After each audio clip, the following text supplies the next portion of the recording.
similar with speech and language as well. And so they persuaded Jim Flanagan, who at that time was at Rutgers, to start something. And so the first couple of workshops were held in Rutgers in 93 and 94. And I know some of you are looking at it saying, wait, I'm about 10 years younger than that. Yes, you have a long history to look back at. And there was something, I can't remember what CAPE stands for. So the first two were there. They were modeled pretty much after SCAM. They were just senior professors and people coming in to do things. And then in 94, basically the Center for Language and Speech Processing appointed Fred Jelinek as its director. Jelinek, some of you may know, others may not, that used to lead a very successful team at IBM for many, many years.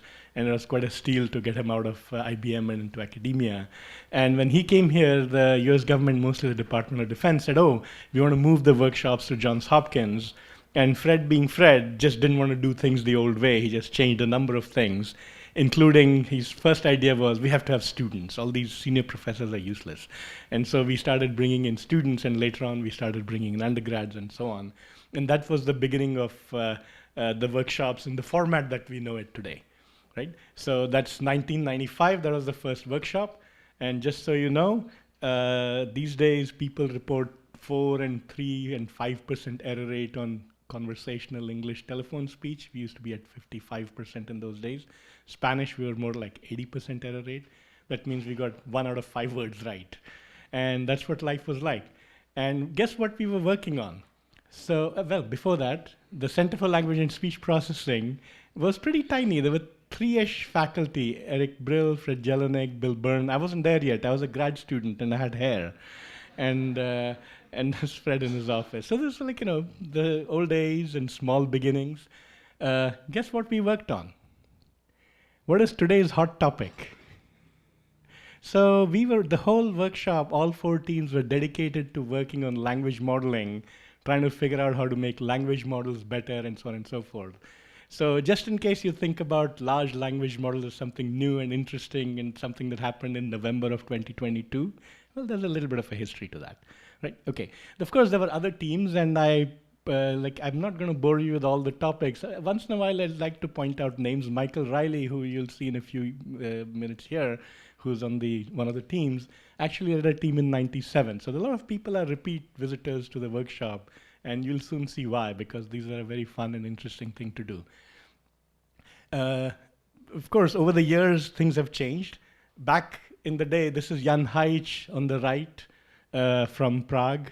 And to his left is Eric Brill, who later on left Hopkins to become the CTO of eBay. And according to his webpage now, he's fun-employed. And from the left, or middle of the upper row, is Mike Collins, who used to be a professor who was a professor at Columbia until recently, but here he was still a grad student. You'll see lots of workshop memories. Making t-shirts was a big deal. You had to order them like 3 months in advance, and these guys had a fun logo and everything. So any teams having ideas about making workshop t-shirts, go for it. Graphical models were introduced to speech and language at JSALT. Michael Jordan and a bunch of others gave talks, and in the picture on the left, far away in the back, is Jeff Zweig, who leads a team at Meta now. Jeff Bilms in the middle, and Peng Shu, who's at Google. So these guys worked on bringing graphical models to speech recognition. This was, I think, 2001. Photo on the right, the person in the foreground is Franz Ock, who was at the summer workshop, worked on machine translation, and went on to start Google Translate. Behind him is Alex Fraser, who's now a professor. He used to be at Stuttgart. He's moved somewhere else in Germany now. And Alex was a grad student at the time. The workshop is not just about speech and language. All the way back in 2004, we were already working on joint speech and text modeling. So again, in case you think DALL-E is something new and exciting that happened in the last 2 years, no, we've been working on this for 20 plus years. And this is Manmatha from UMass trying to make the computer think he's a reindeer. Actually, no, it says Halloween costume. And there was a group at IBM, and we got together and worked on doing joint models for text and images so that you could retrieve images with text or text with images and so on. On the right is Philip Kuhn, who is known as the person who wrote the book on machine translation. In fact, he wrote 2 books on machine translation, first on the normal one, then on neural.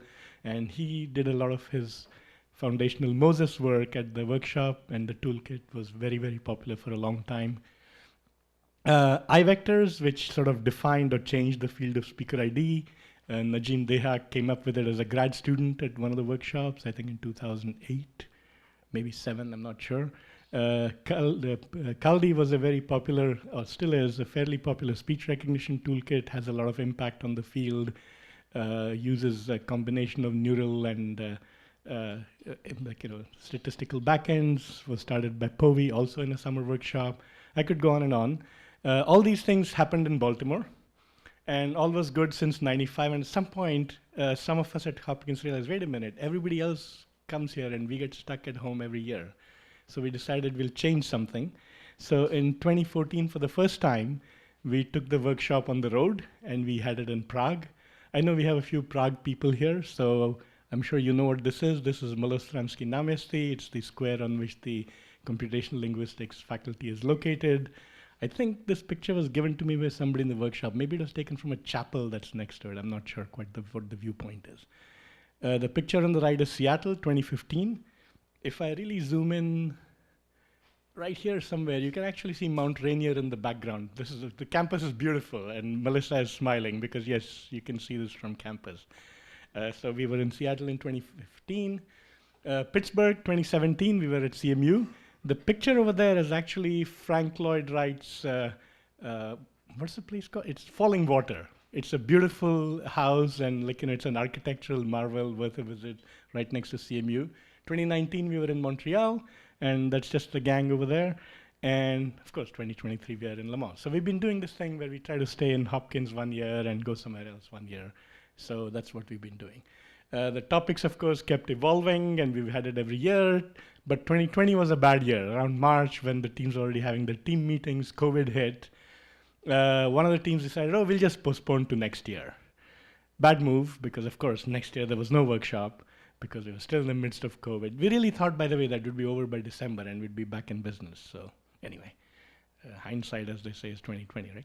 And then we really did, by the way, we did this virtual workshop in 2020 because of COVID, and we realized it's just not the same.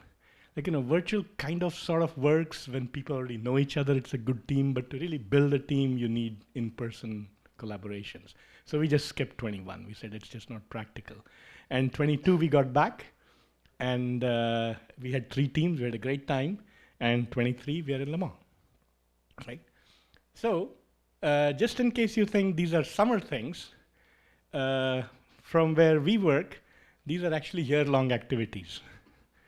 So we start in September. We send out a call for ideas, saying, hey, people, what should we work on next summer?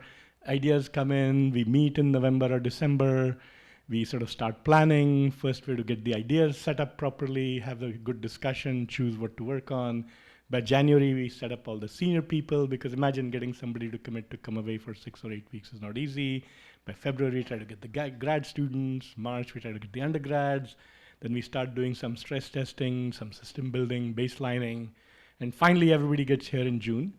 And what we realized when we started this exercise is that back in the Rutgers model or the Princeton model, everybody who came there was a professor or a senior researcher.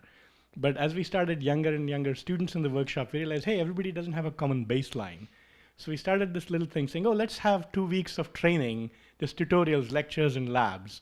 And then suddenly this thing mushroomed and took on a life of its own, and now everybody wants to have that, and people come just for the summer school, and so on and so forth.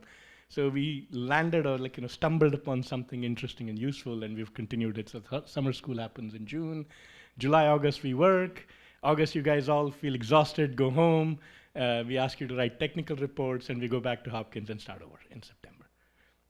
That's our life. So how did we do it this year? Well, there was a call for proposals. You don't have to read the whole thing. I don't expect you to. Just see that it has a November 14th submission date. It already tells you we're going to be in Le Mans. The dates are still tentative, because back in November, we didn't know what all constraints we would have. For example, we found out later on it's a good date because it starts after the races. Otherwise, there's no way you can find accommodation in Le Mans. So things like that. So it got set up. And so what happens when you send out this call? A bunch of people respond and say, hey, how about this idea? How about that idea? So we got 20 responses. It was amazing, because maybe we skipped in 2020. We typically get 12, 10, 15. So 20 different ideas. Most of them were good. A couple of them were just completely out of left field, not doable in the summer. And then, of course, 4 of the ideas, we said to people, hey, you're to come into Baltimore for 2 days to brainstorm your ideas and at least be present virtually, if not in person. You can have a proxy. And some people couldn't make that. So they thought, oh, this is just a thing. They'd send a proposal and it'll get selected. I said, no, you're to come and argue for your proposal. So we did that. And then we had 14 of them come in. So all the authors participated. 12 of them came in person. A couple of them sent a proxy. They themselves couldn't travel, but they were present virtually. And in addition to that, we invited a whole bunch of other people. So altogether, there were 50 people participating in that 2-day meeting. So it's a pretty intensive review process where we discuss ideas thoroughly. All sorts of experts are in the room. 40 of them were in person. Another 10 were virtual. Like I said, some of the authors couldn't travel, so they presented virtually. 60% of the crowd is academic, but what makes these workshops interesting is that we have a large buy-in from industry.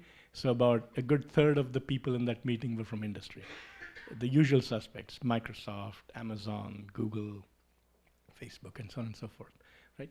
And we had a few government people. These are typically sponsoring agencies. We just want to come and figure out what's going on and so on and so forth. And that was the attendance. And what do we do at this meeting? So this is a badly written program because as written, it will never terminate. But we basically discuss the proposals, then the authors get some time to tune it up, fix it a little bit, address some of the concerns, and then we go back and present them again, we discuss them again, we critique them again. We keep doing this until the weekend is over and everybody's tired, but we've come out with some really good ideas. And at the end of it, we vote on them. So we vote. It's a funky voting system. If you guys have seen single transferable votes, or sometimes it's called instant runoff, because the idea is to figure out what people really think about proposals, which one has the most support, and these are techniques that eliminate trying to game the system to get your proposal to do well. So it sort of works out very well. At the end of it, we got 5 really, really nice projects out of this process. And then we went looking for funding. Right? So the funding landscape this year was pretty tough. Some of you may have heard right around that time in December and January, companies were laying off people. So we had a hard time getting all projects funded. We did find enough funding for 4, which was not bad. And the first team that we managed to fund was titled Finite State Methods with Modern Neural Architectures for Speech Applications and Beyond. It's a mouthful, so we just call it the speech recognition team. Right? Okay. Now, of course, some people, this is because Lucas, I'd say relatively is experienced in giving names to teams. You have to have a catchy short name, because here's the next example. Better Together. Text plus context. Yes, so this team is led by Ken Church. The third team we were able to support is, again, interpretation of spoken interactions. How can we use embeddings to explain diarization decisions? Well, Mari Tahon's going to lead it. Again, mouthful of a title. We just call it the diarization team. No, they do much more than diarization. They're looking at speech segmentation and so on and so forth, but still. And explainability, interpretability is a key part of the research agenda. But in the rest of the 6 weeks, you'll hear me refer to it as a diarization team. Right? And then last but not the least, automatic design of conversational models from observations of human-human interactions or conversations, led by Petr Schwarz from Brno. This is just the dialogue team. All right, spoken dialogue. All right, so these are the 4 teams that you're going to hear from later today. Each of the team leaders will have about 20-ish minutes, maybe 25, plus a little bit of time for questions. So that's the agenda for how we want to do the rest of the morning. So while I'm giving you the context and how we all got here, you'll hear the real technical details from the 4 team leaders. All right? And let's see. Well, okay, I'm going to skip these slides. Each team has a web page, and you know where to find them. So this is the speech recognition team by Lucas. This is the Better Together team by Ken. This is the speaker diarization team by Marie. By the way, we are American. We refer to people by their first names. So sometimes it feels weird in other countries. And then this is the spoken dialogue team with Petr. Right? Okay, so here's how many people are going to be involved in all this summer. So we have about 83 participants total this year, which is huge. Right? It's just turned out to be this amazing thing where, and I'll tell you in a little bit how this came about, but it's going to be, it has an interesting balance. It has, like as usual, our field skews very heavily male, and we don't have enough women in the field. We're trying to fix it, and like, we keep improving year by year. Some years we do better than others. We're also a nice mix of academia and industry, as you can see in this last box over here. It's almost, like, I wouldn't say it's 3-to-1, but it's close enough, right? So it's 1/4 industry. Anthony had this brilliant idea. He said, instead of presenting numbers which look very boring, let's present it like this, right? So this is our geographic reach. We have the usual suspects. We have North America. We have Britain, France, Spain, the usual stuff over here. But then we are all over the map elsewhere.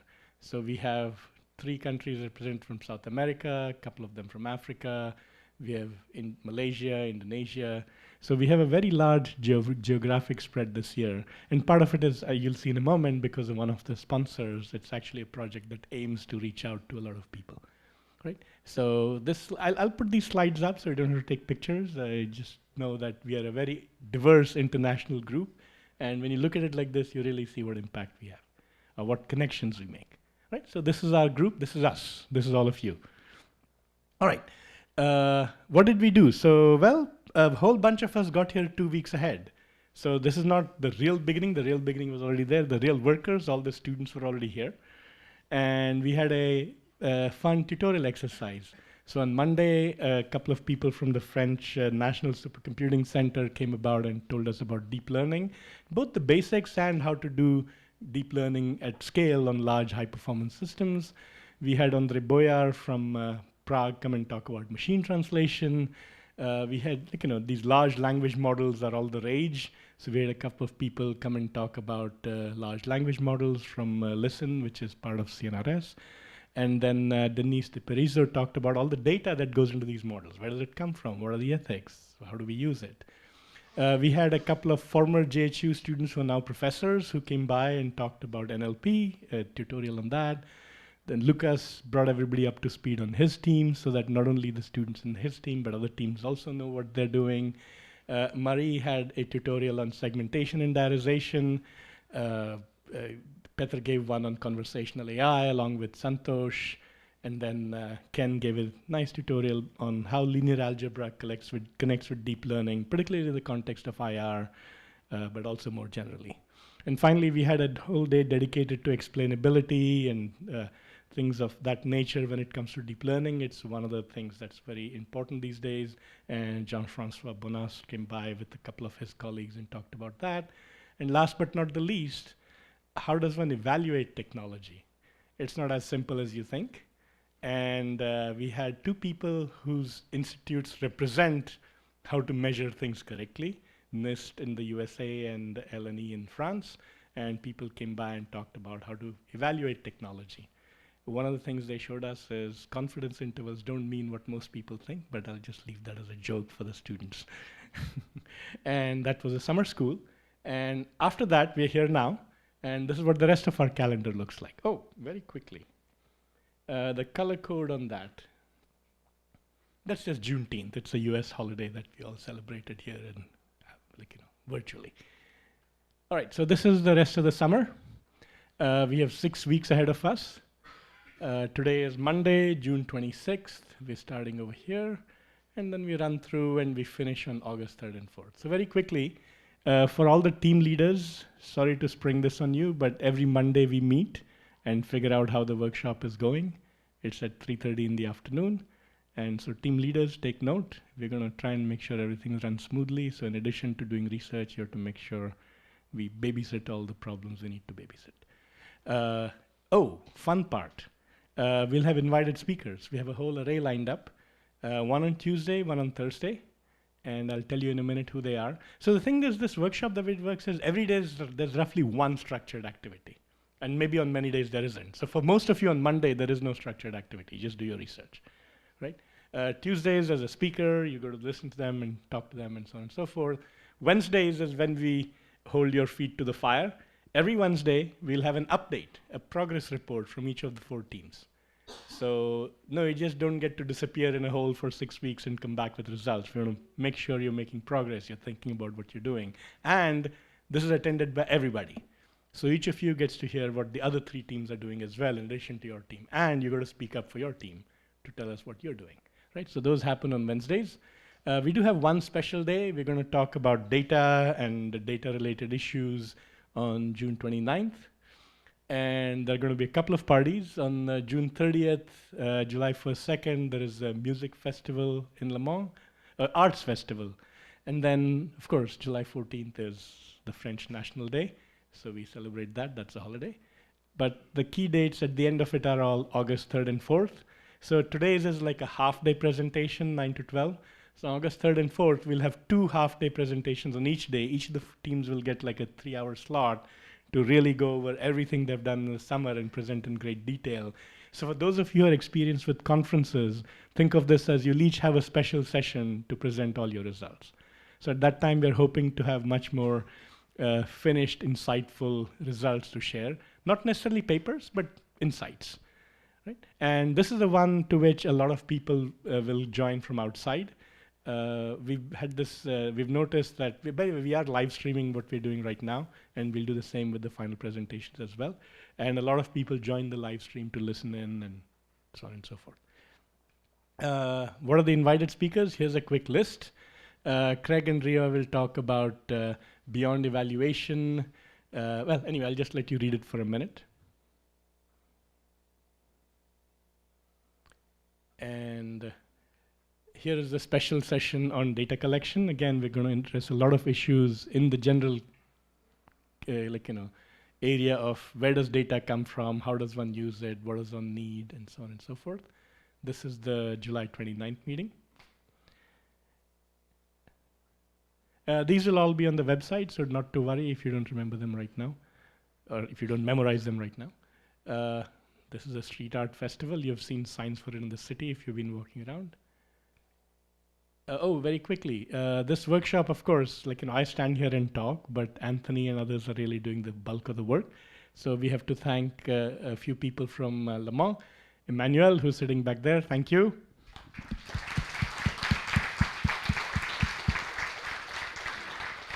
And Etienne and Gregor, if you guys haven't seen them already, they're making all the technology work for you. Gregor is here.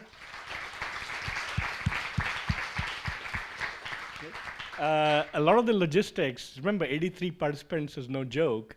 We got a lot of help from Allomedia in organizing a lot of the logistics of this workshop. And is Mano here? She was last week. Okay. Anyway, let's thank them in absentia. And last but not the least, all the American side of the logistics were handled by Ruth Scally. It's still too early for her to be up on this meeting, but we'll thank her again in absentia. Of course, all this requires money.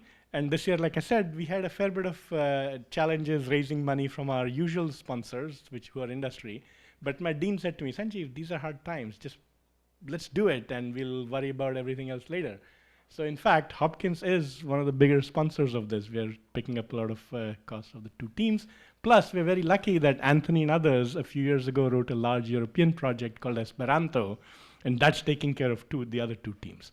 So Esperanto is the reason why we have a lot of global outreach, and we're able to support 4 teams this year. So Hopkins and Esperanto, or the European Horizons project, if you like.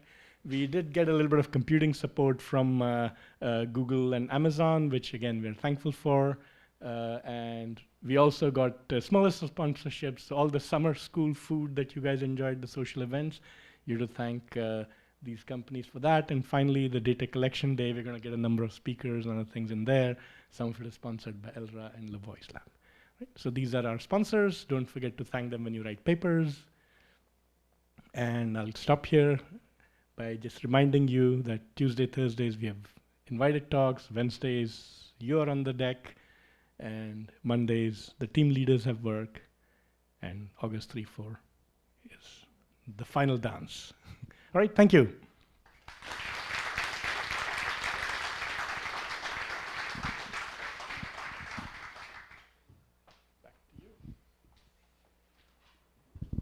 Thank you, Sanjeev, for those words and the presentation of the great job done so far along the years.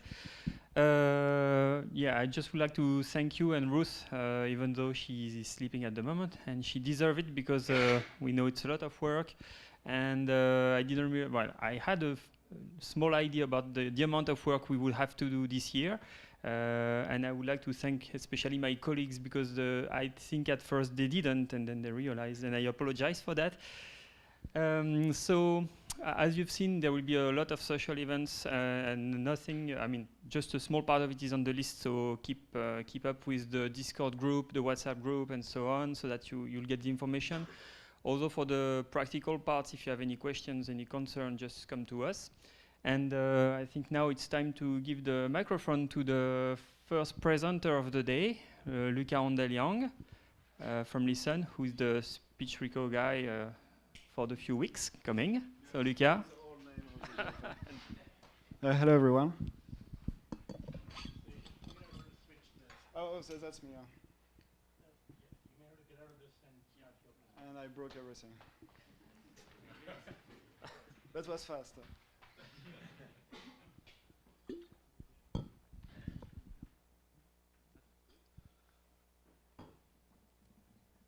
So where shall I push? I push here or wherever? Okay. The biggest button is what you press. Yeah. All right. So I'm very happy to be here, and I'm a little bit in a strange state because I'm very happy the day starts, and I'm also very, maybe stressed also that everything runs smoothly. I'm in this weird state of mind right now. I don't know whether I should be rejoicing or running away, basically. So let's see. So yeah, the title is a little bit unpronounceable, but basically we'll be talking about weighted finite state transducer, and I'll try to convince you a little bit that this is not something completely outdated. So I'd like to introduce this idea, this workshop, or the work we want to do for this workshop from a historical perspective. So basically, if you look about how speech recognition was built, Sanjeev gave us some clue from it was related also for the JSALT workshop. We started from having some kind of two sides. One was the one side would be the neural network side, where we start as early as, let's say, the 80s. We start already to have neural networks, so we have already something that is the seed of the plant that will grow, and we all know nowadays. And on the other side, we have also what I call the graph-related techniques that would emanate from the well-known hidden Markov model. So these tools were actually here pretty early. Already as the 80s, we were using HMM, we were using neural networks. And as early as the 90s, we were already building speech recognition systems just by combining them together. So we were training a big neural network that would be our acoustic model. And then we would take some big HMM, and that would be our decoder. Both were trained jointly, but that would be basically what would be the state of the art for the next decades. Of course, this, so is there a pointer? Oh, there is not. So these early events were to be refined, and for the HMM, they would be extended to maybe a more general framework that will take the name of weighted finite state transducer, and for the neural network, you all know the end of the story. So as I said, for the decades, let's say starting from 2000, it was really everybody and his neighbor is actually using neural network and finite state model to build a speech recognition system. However, at some point, the neural network get bigger and bigger and bigger, and as the bigger they grow, actually, the less space there was for weighted finite state transducer. And in some sense, I think personally that we have lost something. Not that these two tools are actually competing, it's just like some things that were possible with finite state transducer are simply not possible with neural networks. So in a sense, we have gained some things, some performances with neural network, but we have also lost something on the way. So if you look from this, you might think, okay, finite state transducer, it's maybe something completely outdated, so why are we gathering people here to work on it? And if you look at the literature nowadays, well, there is very few papers that would dare to say the word WFST and to admit that they're actually working on this. And if you look also about Kelly, which was maybe the climax of this WFST era, well, Kelly is basically meeting his end. He has a huge impact on the field, but now it's time he's reaching some retirement state. And the other toolkit, ESP.NET or SpeechBrain, that are really getting very trendy now, are actually fully neural network based. And I think these guys hold a grudge again at WFSD. But then I dared to do something which was to look at the number on something different than LibreSpeech. So please forgive me. And so these are not my numbers, so I claim to be like honest here. So, which is not always the case, but at least on this number. And on end-to-end techniques, so this is a water rate on ETAP dataset, so it's a French broadcast news. And people were trying to, they wanted to evaluate about pre-trained models. So they were having like a wave-to-wave, different type of inputs, but this is not very relevant here. And they tried different baseline, one using SpeechBrain and the other using KLD. So we were having some kind of comparison between like a typical hybrid system, one that would use a neural network and a FST, so the KLD-based FST decoder plus TDNN, and the other one would be a fully like end-to-end approach, like some neural network with a transformer-based decoder. And what we see is not so obvious that end-to-end systems are actually the state of the art. At least when you go away from the classical, away from the let's say LibreSpeech on this like very optimized data set, it's not clear-cut actually which one is doing the best. And here clearly, hybrid on this data set, hybrid is doing well. You can look also at different challenges nowadays we have in speech recognition. We sometimes forget that when we are training a speech system, we have a lot of resources. We usually train with a cluster with GPUs. But the speech systems, whether it's ASR or something else, will actually live in a very different device, very different environment that has usually limited computing resources. It may be your phone, it may be in a car, in a plane, in whatever devices. And the trend of using like very, very deep model to have everything inside a neural network make it difficult to actually have autonomous systems. So it's basically force the system to live in a cluster or in a like well-resourced environment and to force communication, making the autonomy of the system a little bit questionable. Again, if you look at the aspect of modularity, the same story goes again. End-to-end are not always the best solution, especially when you want to maintain a lot of systems for different tasks, somewhat related. But since you have everything together for the whole system, then having a transcription, a translation, a keyword spotting system, all this system will require to have basically one set of neural network, and there is not, or it's difficult to have shared components. So in a sense, it's basically multiplies the cost, multiplies the effort you need to bring all this system, and every changes will basically involve to retrain everything. So again, losing time, money, and everything. So on the other hand, once again, I'm making a little bit of advertising here, but finite state method or finite state transducer were basically designed to solve this kind of problem. By definition, they are modular because it's more or less like graphs that we can compose. We can have the level of modularity, of explainability. So by default, by design, they are solving this problem. Sorry, I was a little bit fast. There are also have a smaller memory footprint. So here maybe we need to have some kind of nuances, but at least we can control the memory. And if you compare with the transformer baseline, we can definitely have order of magnitude less impact or resources needed if we want to go, let's say, have a system in a car or somewhere.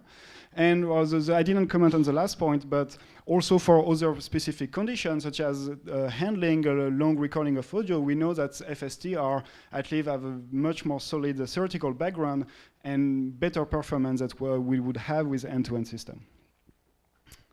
All right, so maybe at this time you're thinking, okay, why we are using end-to-end at all? I mean, we've been lied all the time, but no, it's not. I'm not trying to make the end-to-end system something the bad guy. Here, it has a very strong advantage, and in my opinion, this is why we're actually still using it.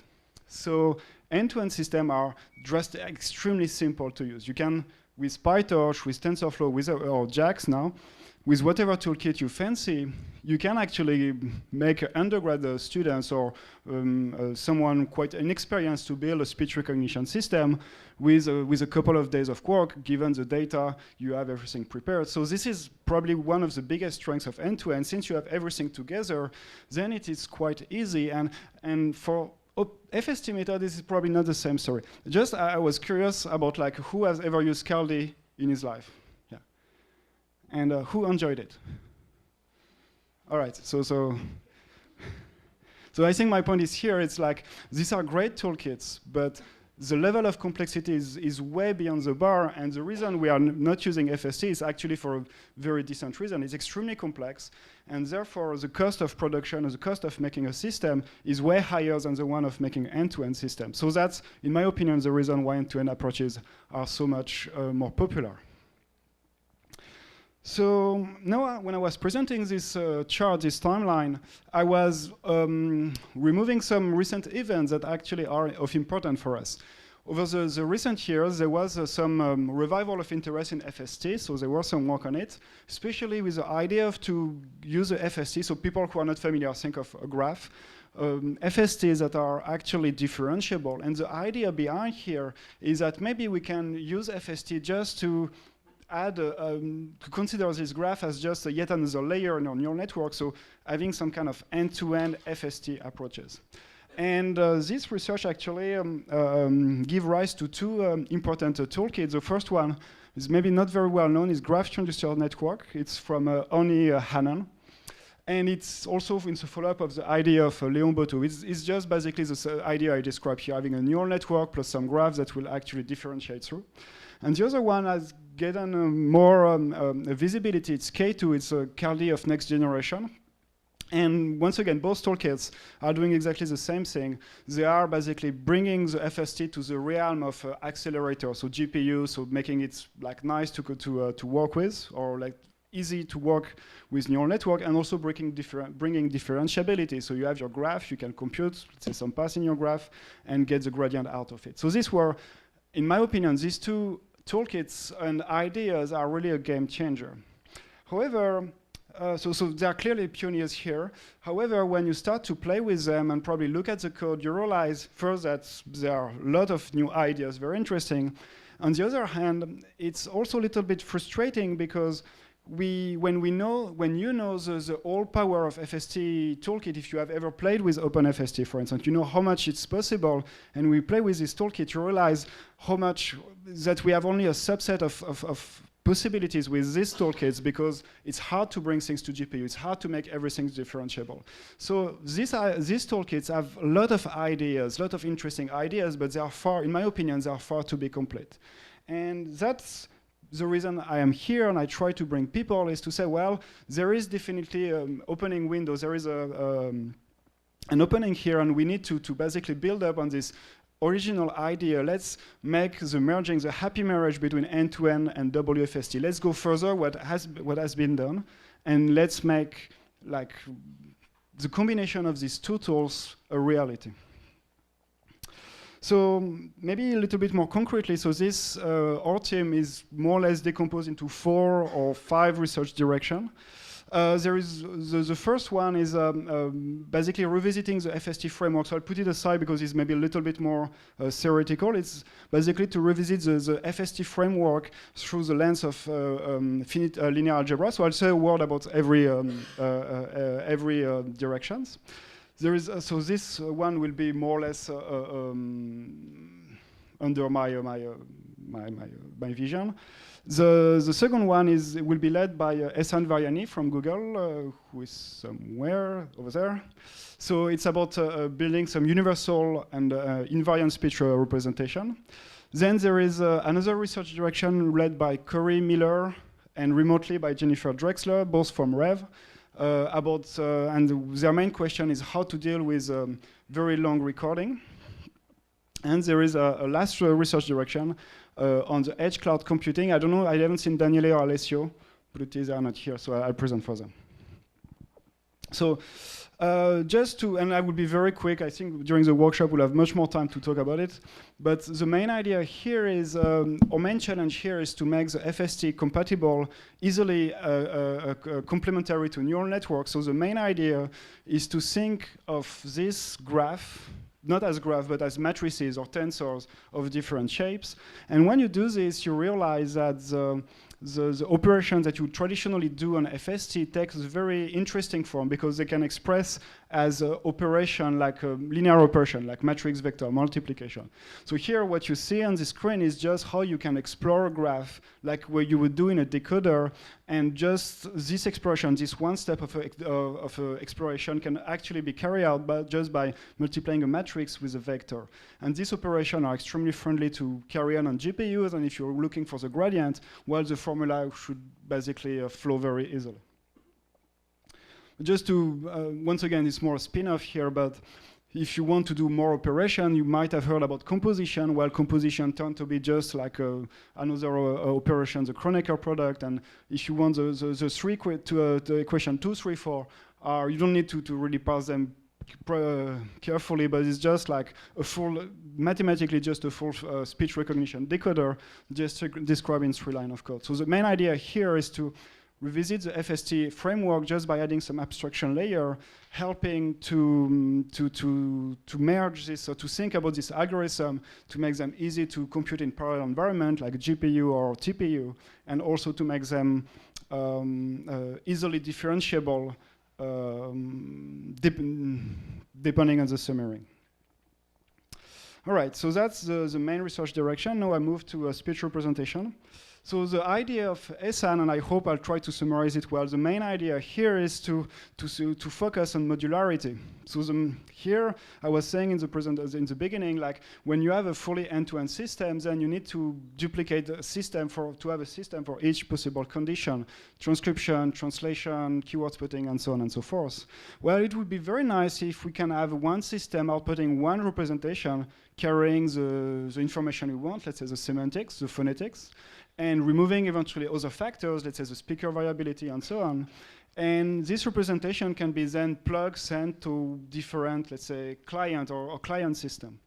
Of course, you want this representation to work efficiently. You want this representation to have several attributes, several features. One of them would be, again, accelerator friendly. Remember that if your representation is not compatible with GPU or TPU, you're not going to be very far with your neural network. You need also to have differentiability. Once again, same thematic as the previous one. So they have these strong ideas here.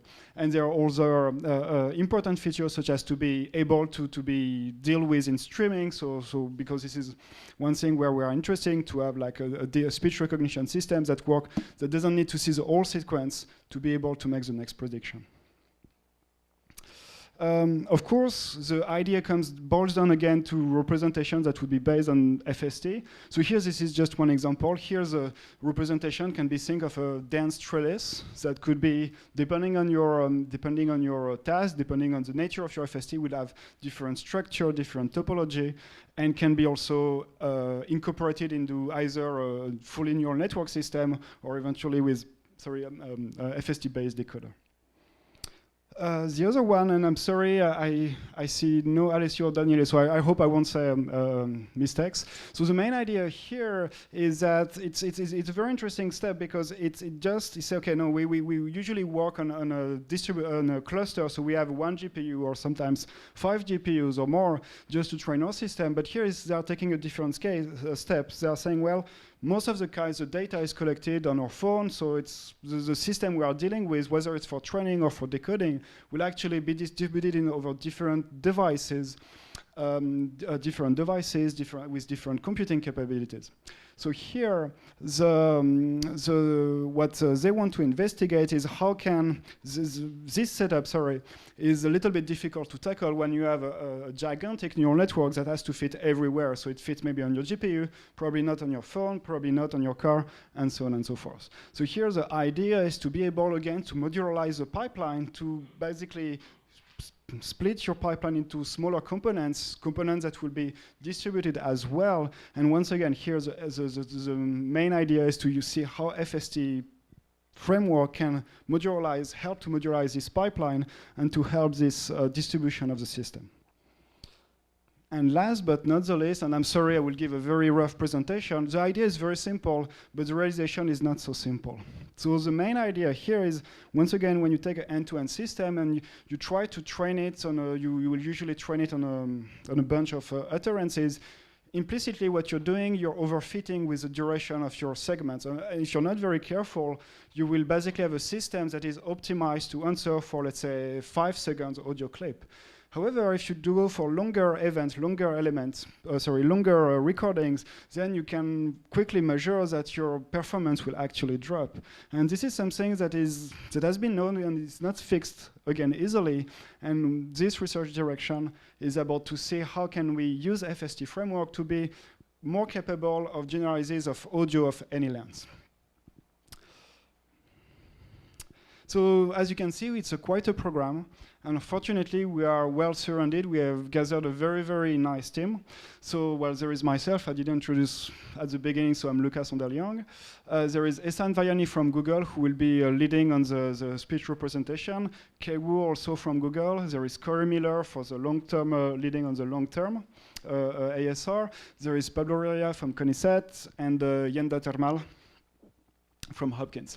We have some grads and undergrads. Maybe you can read, so I won't make a longer read them one by one, but we are from basically Europe, France, US, and we have also 2 undergrads, both from the US, so a good, very skilled labor force, let's say. And finally, we have a bunch of a godfather of speech recognition.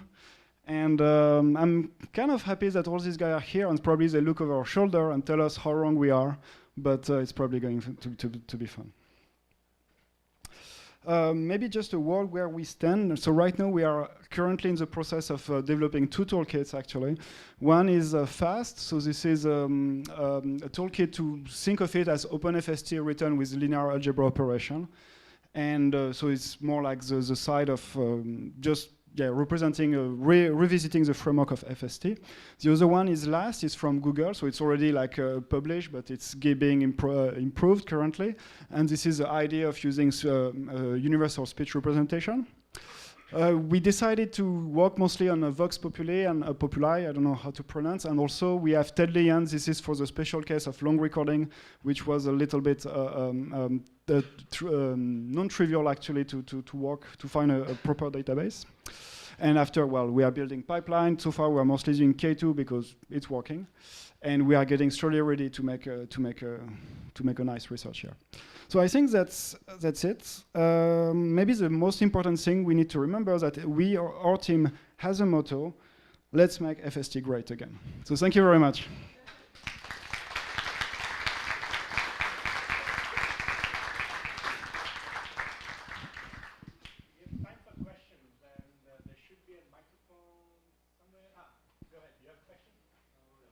Yeah, he has a microphone.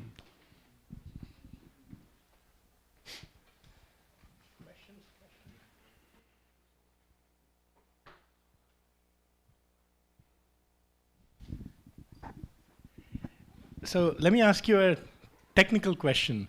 Like the way you've laid things out, there are sort of subgroups that in principle could function independently.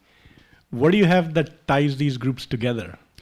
The tool, or let's say the principle. In a sense, like all the team are actually as a backbone of the work they intend to do is grounded on the FST framework.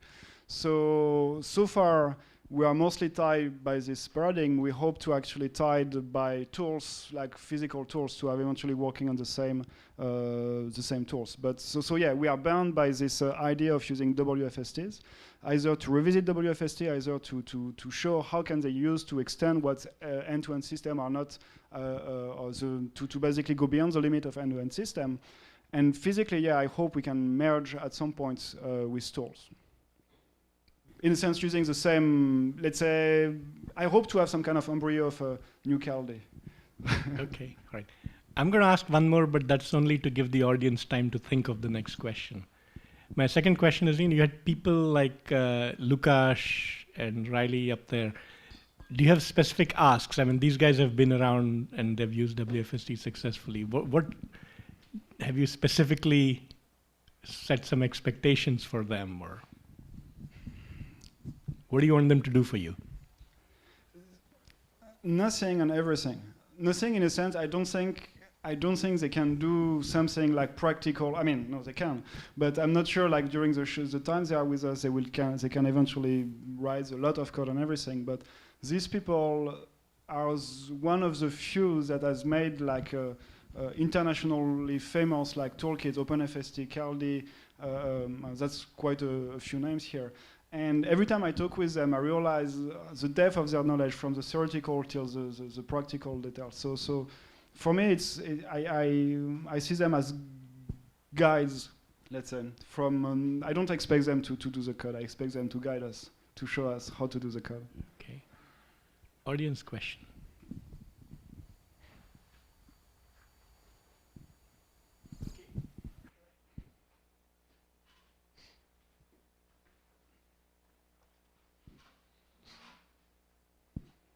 Sanjeev, thank you for the great presentation. Thank you. I was wondering if you could talk a little bit about specifically what limitations of end-to-end systems that WFSTs are able to address. So you're asking what limitation I see? Yes. Well, it depends on where you stand. It depends on what is your end goal eventually. But for me, I see a clear problems practically this for ASR, let's say.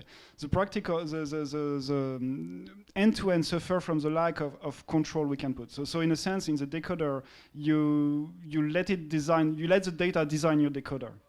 And if you want to change, let's say you're changing your language model or your acoustic condition, it sees a problem that you need to retrain, you need to collect more data, you need to retrain. Whether, if I was telling you that only your acoustic condition has changed, in a hybrid system, if you acoustic or only the acoustic or only the language model has changed, or suddenly I'm telling, okay, this, I know that you have to decode this sentence, but I know this user has said the word dog, for instance, then this information, you should be able to plug it into your decoder.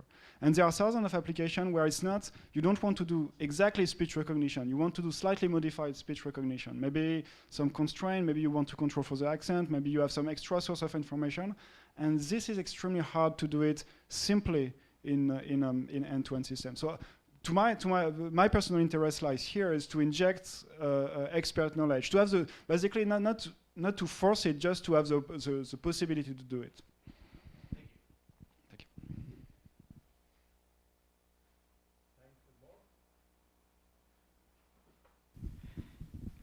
Thank you for the presentation. Do you think that this approach could help for explainability and interpretability? Yes, but yes, I mean, yes, clearly yes. But then that would be a type of explainability by design. In a sense, you have some hypothesis about your model, you build basically the chain of inference you want to do.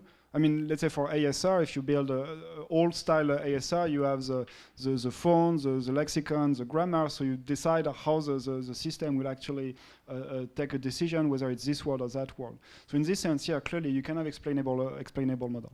And what I want to have is really like the fact to merge neural network and this type of system is just to have the possibility to inject the amount of interpretability we have. We don't have to explain everything from the acoustic signal to here. It's just, okay, maybe we want explainability just about one particular part and let the system, learn it by himself. So yeah, clearly yes.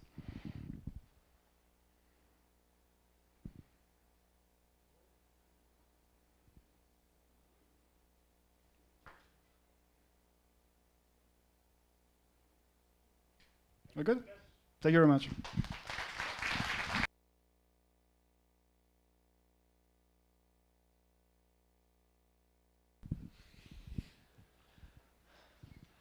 Yeah, right, MAGA. Okay. All right, yeah. Pay no attention to the guy behind the screen. Of course it was, yeah, that's right. The wizard's not a wizard, right? And, but we're better together, so hey. Okay. So you see this GitHub link in yellow. Take a picture of it now. All the slides are here, and including these slides. How meta. We have some large files on Globus, so all these things are clickable, and you're welcome to download them. There are many terabytes. Yeah, so we're dealing here with big files. I have with me a USB disk with 5 terabytes of memory on it, which is not enough for this. But it has pretty much the known literature in fields that we care about. There's lots of links here, and you're welcome to join. So better together. So there's stuff we'll call text and stuff we'll call context. The text would be properties of a document, like the titles, the abstracts, the body of the text. And the context would be properties of other documents, like, say, citations or citing sentences. You'd like to be able to put the two together in some way, and then what you get back at the end of the day is this thing I'll call an embedding. It's a matrix M, which is an N by K matrix. N is the number of documents in the collection, I think 200 million, and K is the number of hidden dimensions. In a BERT model, it would be 768. And so this is just a giant matrix, which is close to a terabyte in size. That is N by K, just a sequence of floats. Now, why deal with such a big thing? Everybody says, why not just deal with my little corner of the literature? And I want to say that scale is both a blessing and a curse. The curse is obviously terabytes are a bit challenging. The blessing is that certain things work better at scale. So like approximate nearest neighbors, I can't actually materialize M by M transpose because that would be 200 million squared and it's a dense matrix. But I can find the large values in there. That's not so big. And what I want to say here is that you probably noticed that web search works better on the whole web than it does on an enterprise. Like trying to search within your university is kind of harder to find your own papers there than if you work on the whole web. And why is that? It's because of network effects. There are more people in the world who are interested in your stuff than there are in your university, okay? You know, even your friends are just not that big, whereas if the whole world is just bigger. Now, what do I mean by Metcalfe's law? Metcalfe just won the not the Nobel Prize, the Turing Award. It's the Nobel Prize in our area. He was a founder of 3Com, and 3Com was originally about selling networks of 3 things, one printer and 2 computers. And he argued that it was better to sell bigger networks because of economies of scale. And basically, the economies of scale in these problems that involve graphs are the benefits scale with the number of edges, n squared, and the cost scale with the number of nodes. So and this law has been good for phone companies and social media companies and so on. And I want to, here's a case of the phone company. It's easy to think about there. The cost of buying a cell phone is unit cost. You buy one cell phone, but the benefits are that you get to talk to everybody else. So the benefits scale with n squared, the cost scale with n. Then you get nice economies of scale, and the rich get richer. And the hypothesis is that the same properties hold in academic search, which is what we're going to talk about. Here's a picture of some recent Turing Award winners. You probably know some of them.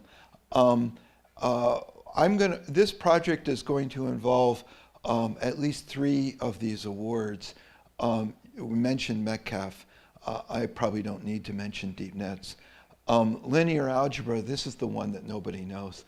Who's this guy?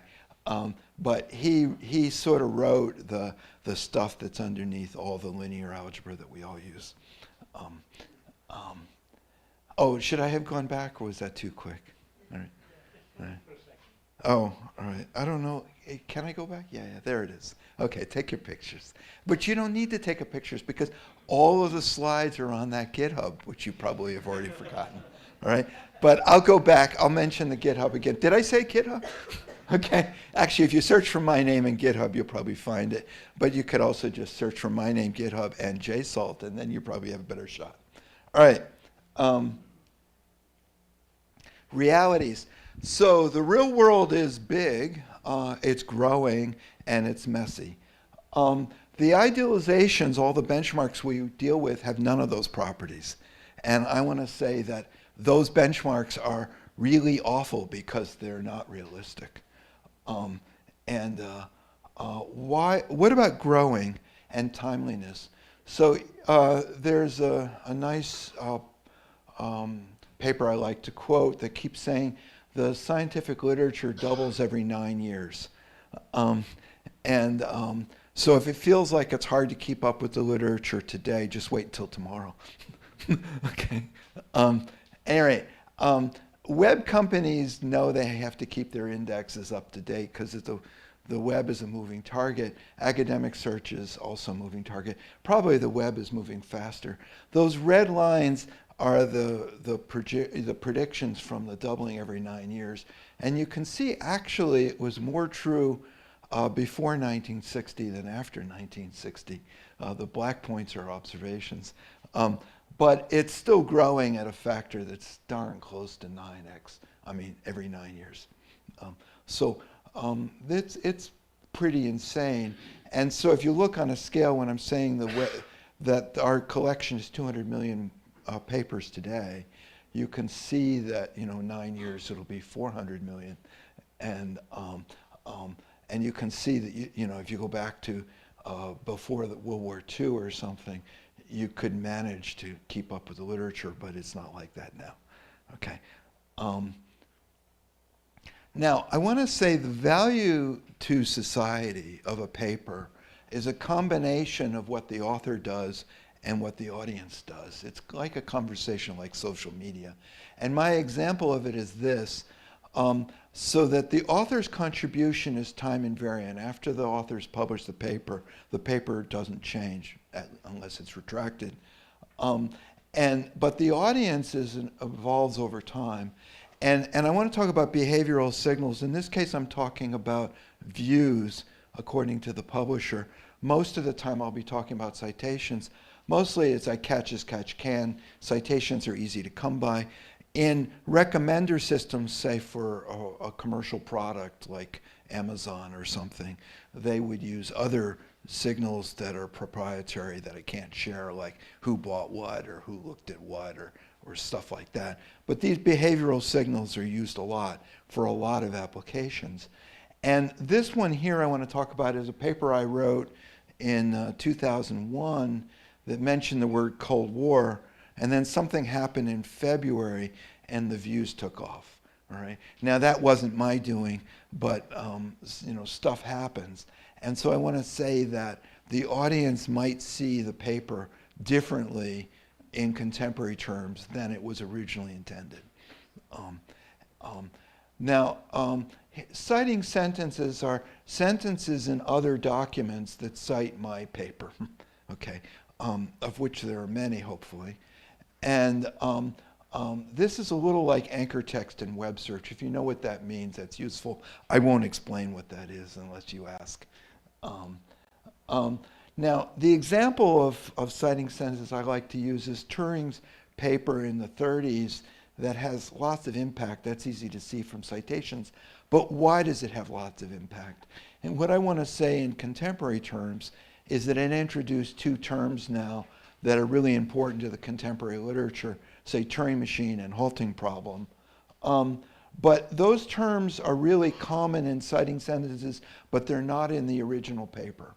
All right, he didn't name anything after himself, and he also, although he had a name for the halting problem that didn't stick.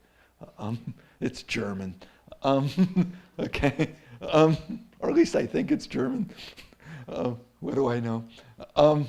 Anyway, the benefit to society, I want to say, is a contribution. It's the author's contribution, the primary source, plus audience appreciation. All this stuff in the subsequent literature.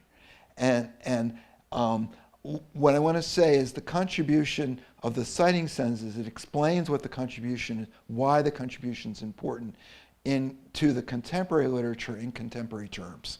Okay, so that the way that, and in this stuff is, this is sort of almost more important than what was in the original paper. Probably most people today don't read the original paper.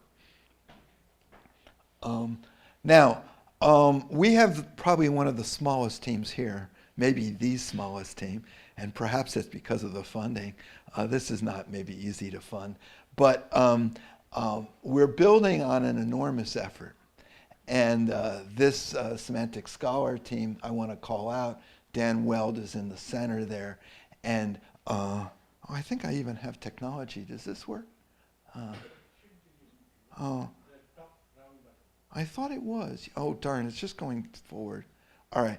Anyway, I don't see it. All right. Oh, you know what it is? Huh? I don't know. All right.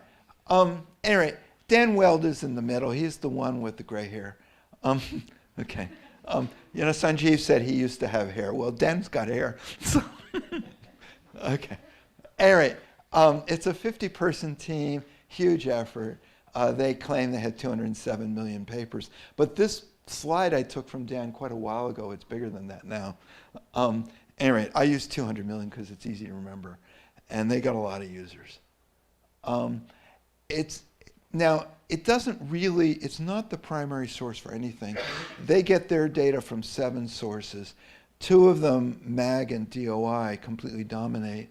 And the other 5 contribute, are here listed as miscellaneous. Now, MAG is the Microsoft Academic Graph, which is the largest source. And unfortunately, it's been retired, probably because this is not a great business case, but it's a good thing to do. And they've now got a nonprofit called OpenAlex that is taking over. DOI is the second largest. And the things we think of as big, like the ACL anthology, that's a round-off error. It's 80,000 papers. And Archive is the second smallest. We think of it as big. It's only 2 million papers. And as you can see, most of the things in those things are covered in the others. So everything in ACL's got a DOI, and most of the things in Archive end up somewhere. So anyway, now as for fields of study, I was talking with Drago actually just a couple of days before he died, and he was concerned that this was all computer science. But as you can see, computer science is the 3rd largest field in here. Their medicine is much bigger, and there are many fields that are much smaller. So it's a pretty diverse set of fields, although it is very heavily biased towards what I might call STEM. What about use cases? There are 4 use cases I'd like to talk about. Recommendations is sort of the primary one. And here, the real practical recommendations is how you could pay for this stuff is, suppose you're trying to sell something like Amazon, and the question is, what should you buy? Okay. But here, I'm going to say, what should you read? All right, or what should I cite? So I'm working on a paper and halfway done, and I'd like to cite all the right stuff. Now, expert finding is sort of an important problem. So a lot of times, people used to, use the old boy network or talk to some executive, like a vice president of research at Bell Labs would be expected not to know the answer to any question, but to be able to find someone who would. And so here, the challenge is not to find a paper, but to find a contact. It's sort of the same problem. Routing paper submissions to reviewers. So funding agencies have to review stuff, and we all have to review stuff. And I wrote a paper, an opinion piece. I write a lot of opinion pieces, but one of them was on what we call soda chasing. Soda is a terrible acronym. It means state of the art, but it really doesn't mean that. It just means who's the king of the hill, all right, and who wants to be on that hill. Anyway, it's my belief that the reason that we have so much soda chasing is because reviewing is so terrible. It used to be that you would send a paper to the world's expert on X, but now you're likely to send it to a graduate student in another field. And they're unqualified and unmotivated to think about this problem. So what do? They look for the numbers. And if you say, I'm king of the hill, they say, I believe you, and then the paper gets accepted.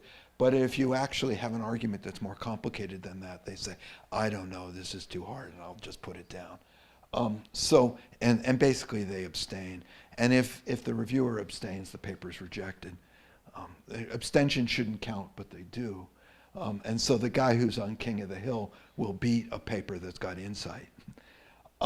Any rate, I'd like to replace that by doing what we used to do in the old days. So when I started EMNLP, I would personally decide who, maybe not who got to review it, but I'd send which subcommittee got to review it. And the way I did that was, I might look at the title and abstract, but usually that was too hard. Much easier is just to look at the references. And if you started the paper saying most reasonable people do this, but that jerk does that, then that jerk will review it.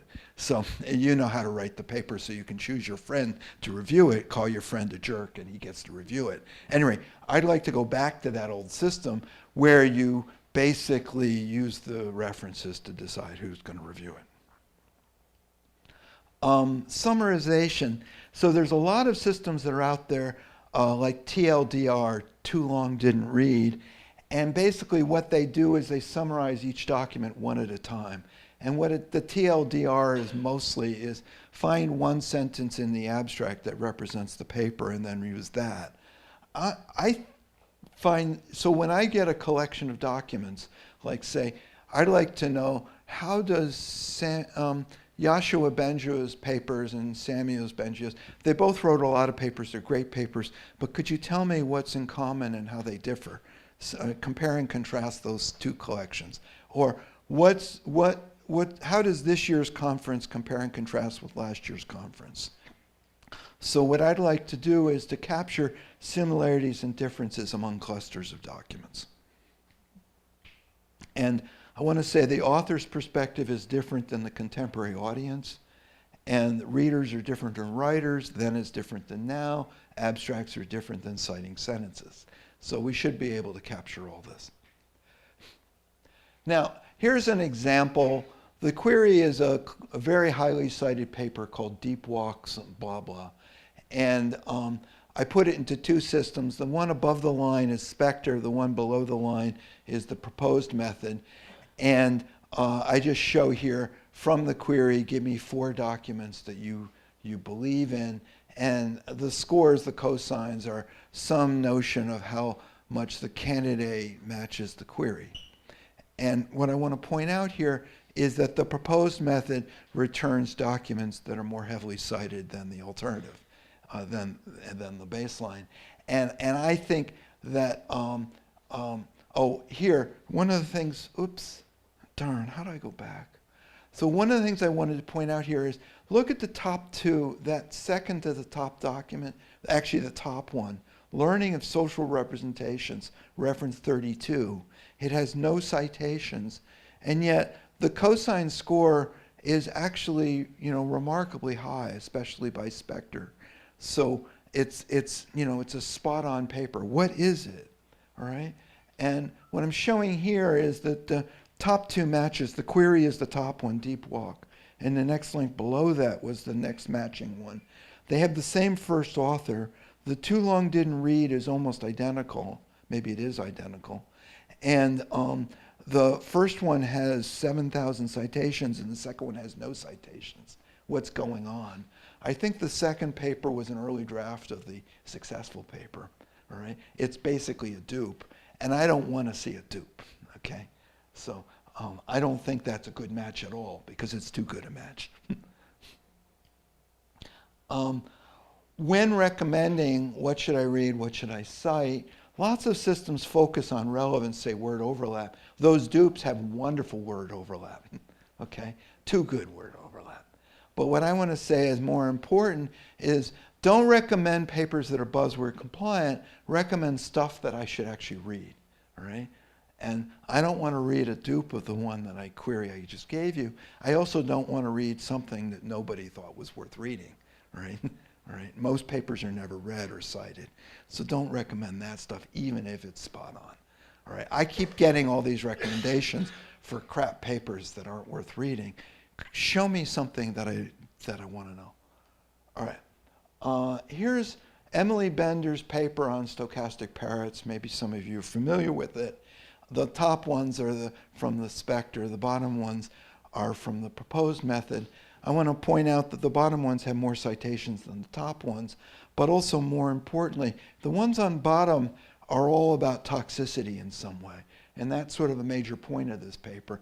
The ones up top are about deep nets, but not particularly toxic ones. All right. So I think that the proposed method is offering something here. Now, the evaluations we have don't show these benefits, so we need to come up with evaluations that do. All right. Anyway, that's the toxicity. Reality is missing values. So let's say A is a set of papers with abstracts and L is a set of papers with links, okay? And I want to say these two sets are kind of incomparable. And F is a model, say, BERT, and typically F is applied to the text. And what do I do when I don't have any text? Oh, and one of the things I want to say, just introduce some notation. V is a vector, and so F of the abstract is a vector, all right? And I'm going to talk about a BERT inverse. Normally we don't think about that, but if you give me a vector, I should be able to give you some text. And if I got 200 million documents, I should be able to do it. All right? And now the challenge is, what do I do when I don't have any abstracts? So the suggestion is, let D be a document ID, and document IDs have properties. They have text, they have context, and they have more stuff. The desiderata is robustness. Some of these values are missing. Some of them will be wrong. Life is tough. And I'd like F of D to work for all three regions in this Venn diagram. And in particular, it should work in the green area. And GNNs are used for fine-tuning, but at inference time, they only work in the red area. All right? They only work when I've got abstracts. So I'd like to be able to work in all those cases. The centroid assumption. Okay. So imagine that I have a submission D to a conference, and D hasn't been published yet because it's a submission. So what's F of D? And one very simple assumption is that if I knew the true vector, that's F of D, and F hat of D be some approximation that I can use without knowing that. And the standard approximation is to use, apply BERT to the abstract. And what I'd like to do with the centroid approximation is to say I can apply BERT to, or whatever, to all the references. And then I can say that the new document, your submission, is some aggregate of all the vectors for the submissions. Oh, and what that figure does is to show that this approximation is pretty good, especially for the proposed method. Bad misleading values. Bad values are reality. With multiple representations, I can do error detection. So with GNNs, they all want to have one model to rule them all. And I think it's useful to have multiple perspectives. And so when there's a big difference in the multiple perspectives, then one of them is probably wrong. And at least, buyer beware. So here's an example where the cosines are different and what's going on here. So let me show the example. The query in this case is Mark Lieberman's paper. He wrote it in the 70s. It's got 1,000 citations. It's a big deal. And then I'm calling out this paper in theology. And what does this paper in theology have to do with Mark's paper in linguistics? Well, turns out that the abstract in Semantic Scholar for Mark's paper isn't an abstract. Linguistic Inquiry doesn't publish abstracts. So for some reason, the system found this boilerplate from JSTOR that says you should respect their property and use that as the abstract. And then it turns out that this theology paper, which was published 20 years earlier, has almost the same abstract. The only difference is who the copyright owner is and a few other details like what journal it's published in and who the authors are and the title. But other than that, it's nearly spot on. So this is a case where the abstract and any property of the abstract is going to be misleading, and so it's useful to have another perspective. Random walks. So we use random walks a lot. Basically, the way random walks work is pick a document randomly, then pick its references randomly, and do it again, and do it again, and do it again. And at the end, I get a bunch of pairs, and I can compute things like cosines on the pairs and distances in the graph. And what you're going to see is that there's a very consistent pattern where cosines are related to distance. And this is another, oh, here, darn, it's really sluggish. Here, no, stop.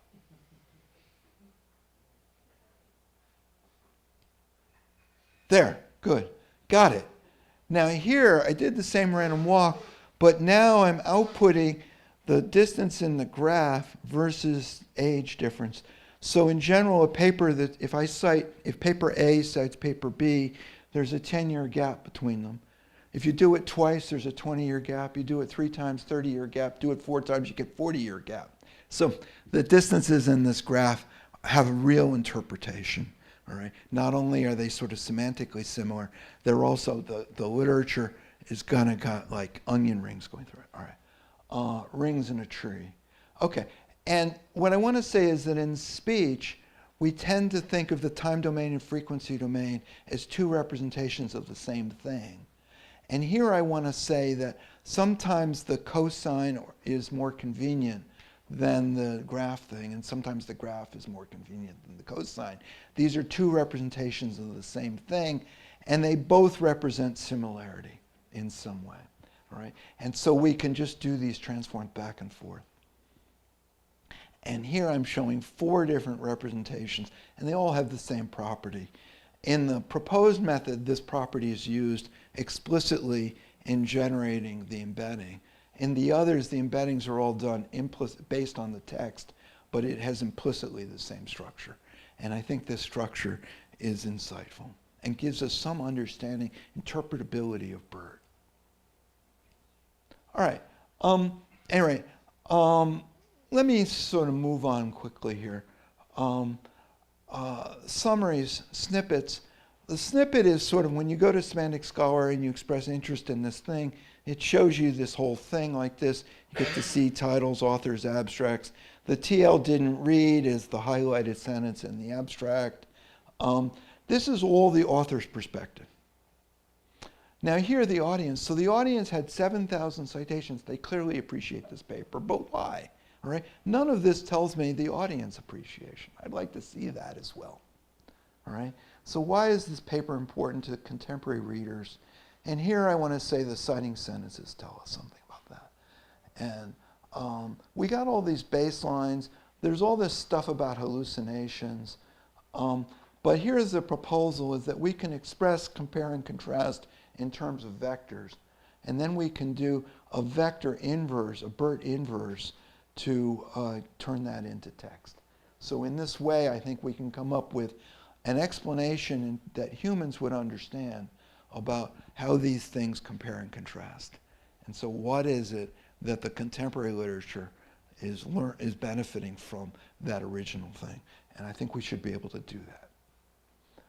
Deliverables, there's a ton of deliverables here. I'll just leave this slide up and see if there's any questions. Thank you.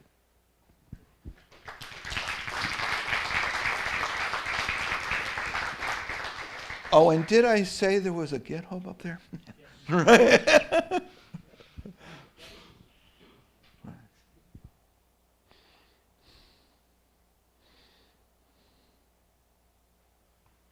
All right. Well, I guess it's just too different. All right. Yeah. Thanks for the great talk. Sure. I had a question about favoring papers with citations, with large numbers of citations. Yeah. This is sort of like a rich gets richer kind of a approach to things, and I'm wondering if there's any concern or any approach to making sure that papers that have not yet been well cited but are still worth reading get read. So there's this whole problem of the cold start, right? And you know, I've written a bunch on why it is that papers get cited a lot.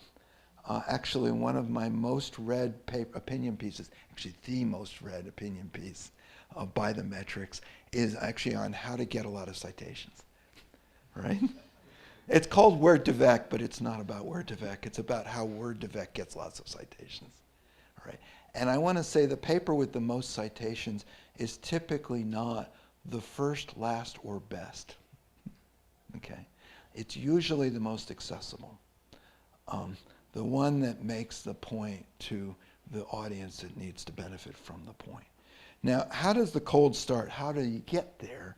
All right, obviously it's a little tricky, but one of the things I think you don't do is what I see on social media all the time: blast all your friends with shameless plugs for papers that are not worth reading. Okay, we've all experienced that. I think what works a lot better is when somebody I trust who doesn't spam me sends me a suggestion that I should read it.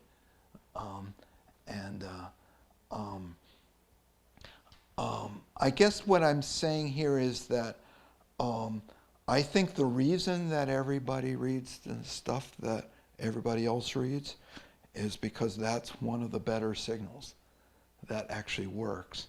And if you could come up with a better strategy, I'd love to see it.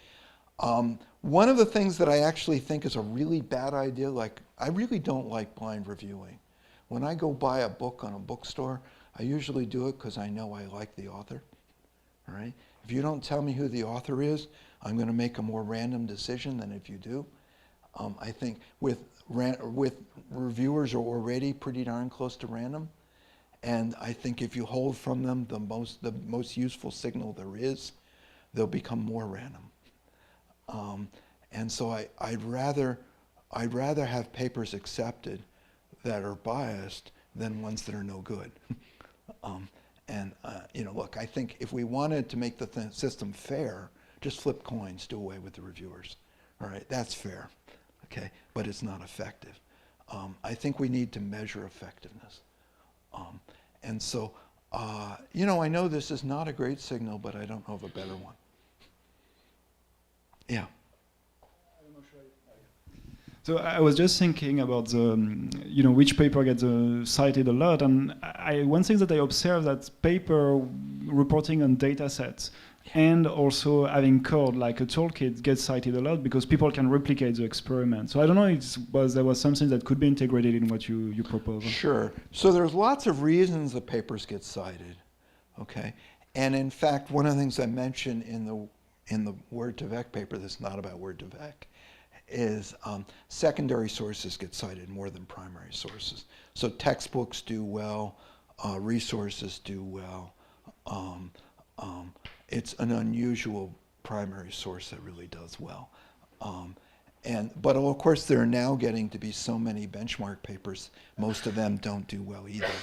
So merely because you publish a benchmark doesn't mean it's going to get cited.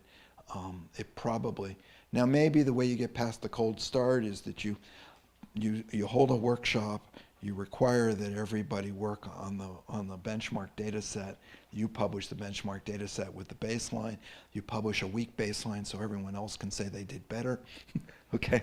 And now at this point you've got 100 citations and now the world takes notice. That gets started. I'm not sure this is a good practice, but it's a common one. And you're absolutely right. There is a difference in contributions for different types of papers. I think, so one of the problems we have is like, why are people publishing at all? And I think a lot of it has to do with promotion committees. Nowadays it seems there are some places where all committees do is count the number of papers. I'd like to believe, so I had a boss once, after one of my most successful years, when I was publishing a paper a month, and he said, we can't count that high, we count to 4. Which 4 do you want to count?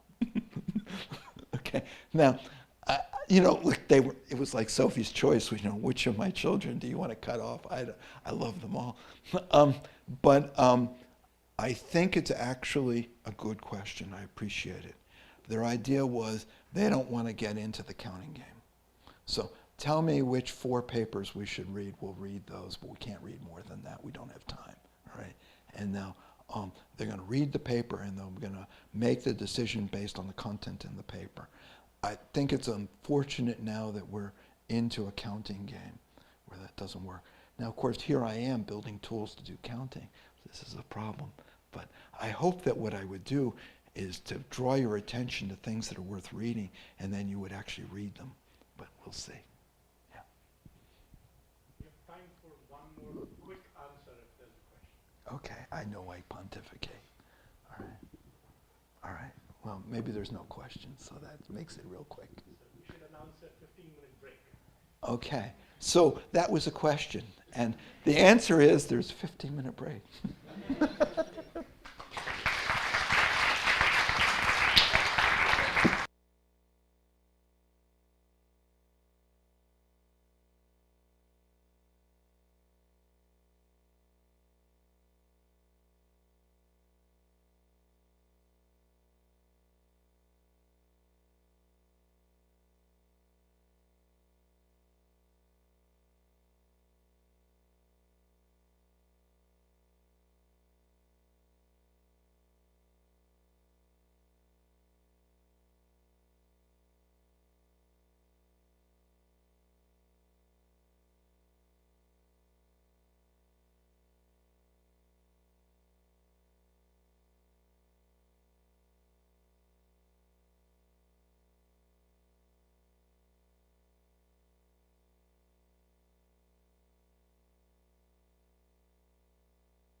Thank you. Good morning, everyone. So I will present the team for explainability for diarization. So how you can see on the board that there is a lot of logos. Yes, we are quite a number.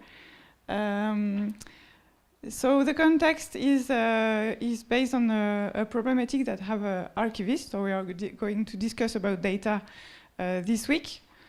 For example, we have some screenshot from the INA. So it's a French archivist that stores data from radio and TV from a long time ago. And they have the audio or video data, but also they have to collect some information such as the title, when it was broadcast, and a short summary, and eventually the names of the participants that are in the audio or video file. So one of the questions is for them is how to make some values with this kind of data. So they have some documentalists that manually retrieve the information from the audio and video signals, also textual information. And we can wonder how, with automatic tools, we can help them to annotate more efficiently, to speed up the process of the manual annotation, and also to explain the decision. So we have these two approaches that are fundamental for our project, is how to speed up the process, so to provide some automatic information, and also how we can explain the decisions. So the first part is so we focus only on the audio part, we skip the video, but once we are going to go deeper in this video information. But then we have the audio signal, but also the speech transcription, so we can retrieve it automatically or manually. We can wonder who is speaking and when and how, with what kind of expressivity, topic, and other information. So we would like to provide a multitask and multimodal speaker diarization output. So this is what we would like to provide to the annotators to help them to speed up the process. So what kind of information are we going to retrieve? The speech segmentation, where there is some music, where there is some noise, background noise, so we have to define accurately what is noise. When there are two or more than two speakers speaking together. We can also provide a speaker segmentation and clustering. So if we have the speaker information, we know which speakers, their identity are known. So we can say, okay, this blue one is a known speaker. We can put the name on it. And also from the transcription, we can provide some topic information with respect to time. Another information that is quite useful is, for example, the yellow speaker. You see it is the number, so there is no name on it. So how we can provide information to the annotator to help him retrieve the name of this speaker. So for that, we can provide a list of attributes to the annotator with linguistic information. For example, we can retrieve the named entities, if there are some first name and surname in the audio signal. We can also provide area of expertise of the speaker, so topic information. Gender, emotion, role of the speaker, is it a journalist or a presenter or an interviewee, a politician or a scientific. We can provide information about the presence of music, overlapping speech, etc. And we would like to go deeper in this list of attributes. We would like also to provide some voice attributes in order to characterize the voice of the speaker. I will come back to this just after. And for all this information, we need to have a confidence measure, because if the annotator sees that the confidence is low, the confidence of the model for example, the emotion detection task is low, then probably he will not use this information. So this is very helpful for him. And finally, we can also go deeper in the explainability. For example, there is a speaker, a personality, a politician that says, in this file from 2 years ago, you said it was me speaking, but in fact, it's not me. So we have to explain why this speaker is really him, or maybe not. So we have to explain how the model takes his decision in order to justify to this politician that, okay, it is likely to be his voice. For example, we can explain the decision of the model by answering to several questions. For example, we can wonder, why is there a boundary here? So here we have a red boundary. So there is someone speaking, the blue one, someone speaking, the orange one, and a yellow speaker starting to speak. So we can explain why there is the boundary here. We can also explain why this audio segment, so this blue one, belongs to the blue cluster. So for which reason? Because of which attributes? Why this audio segment has been clustered with this one? So why this yellow one has been clustered with this one? Is there any reason? And how we can provide these reasons? And which attributes characterize this speaker or this cluster? So for all these answers, this is one of the first attempts for speech processing to explain the decision. So there are several work in this domain, in the video domain and in the text domain, but in speech domain there are very few results on this topic. So a general overview of the system we would like to provide is a gray box with in inputs the audio signal and its transcription. And we would like to provide the speech segmentation with at least speech, overlap, music, and noise presence. We would like to provide speaker segmentation and clustering, so the generalization. We would like to provide a list of attributes, so for example, gender or emotion, with their model confidence. And also, we would like to provide these because, so these explanations. Last but not least, there is another thing that is really important for this project, is to provide an evaluation protocol. So the idea is to set up an evaluation protocol for investigating if the features we're providing are really interpretable to the annotator and helpful for the annotator. So for that, we have selected a lot of data, mainly data for generalization, in French, Spanish, Catalan, and English. We also have some segmentation database in music, emotion, and speaker. We have also gender information. And we are setting up an evaluation data set. So this is a bit tricky because in fact we would like to have a lot of attributes and none of the database are containing all these attributes. So for the evaluation task, we need to manually annotate the missing labels, so what we have done before this day, but also we can use pseudo labels and confidence, so this will be a part of the project also. If I go a bit deeper into the systems that we would like to provide, we have this multitask and multimodal speaker generalization. So to do so, we would like to have acoustic embeddings and linguistic embeddings. So we can use some self-supervised networks. But we are going to work on word-level segmentation. So is it possible to retrieve a speaker generalization with the linguistic information only? So with acoustic information, we know that we can do it.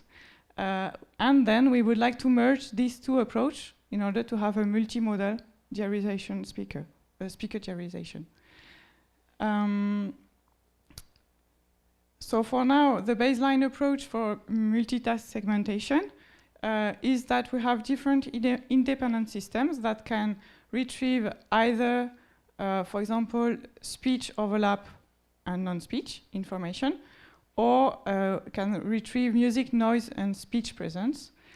And we would like to merge this information in a unified model with a joint representation for all of the attributes, so music, noise, speech, and overlap, and to provide a multi-label segmentation for the generalization. For this aspect, we are going to implement it in the Pianode toolkit, so thanks to Hervé Bredin, who is in the team, not here, but remotely. And also, we are going to take care of the calibration of the model in order to have good confidence metrics. Regarding the speaker diarization, so there is a new trend that appears 3 years ago, I think, which is called the end-to-end neural diarization. So here you have the audio input, and you can provide in a neural process the diarization results. So with at least overlap information, presence of speech, and the active speakers. So far, this kind of approach works well with 2 speakers in the file. So we are going to investigate how we can improve this with more than 2 speakers. And also, we would like to include some linguistic information. So for that, there is an option is to introduce some phonetic loss, for example. And we would like also to have a better representation of the speaker in this model, because so far, the attractors that are used here to model the speakers, but locally to the segment, are not representative of the speaker, or we cannot merge them in 2 different files. So maybe, even we know that, if we include the speaker loss during the training stage, we can improve the speaker representation, and it could help for explainability after. So this is one of the first aspects for diarization we would like to investigate. And the second aspect is to use the transcription directly. So the idea here is to take in input a speech signal and to use an automatic speech recognition model, not to only derive the words, but also to derive the speaker information. So here we would like to obtain a speaker diarization, but not at the speech level, but at the word level. So maybe if we can join this approach with a traditional VPX or agglomerative hierarchical clustering, we can also improve the diarization of the speaker. So this was for the first wizard question, to build a multitask and multimodal speaker diarization system. Then to provide a list of speaker or speech attributes, we are going on top of the diarization output, we are going to retrieve the gender and emotion information, speaker identification. So if we have some models of the speaker because they are known in the database, then we can provide the speaker ID. And we are going also to provide some named entities information and topic-related information. So for all these boxes, there are already some stuff that have been done because it's not new at all. But here we are going to plug it with the diarization system and also to use both the linguistic and the acoustic information. So we hope that we are going to provide, we are sure that, a list of attributes and their confidence, and the model confidences. So for now, we have independent systems based on mono-speaker segments for all these tasks. And we would like to introduce the linguistic and acoustic information.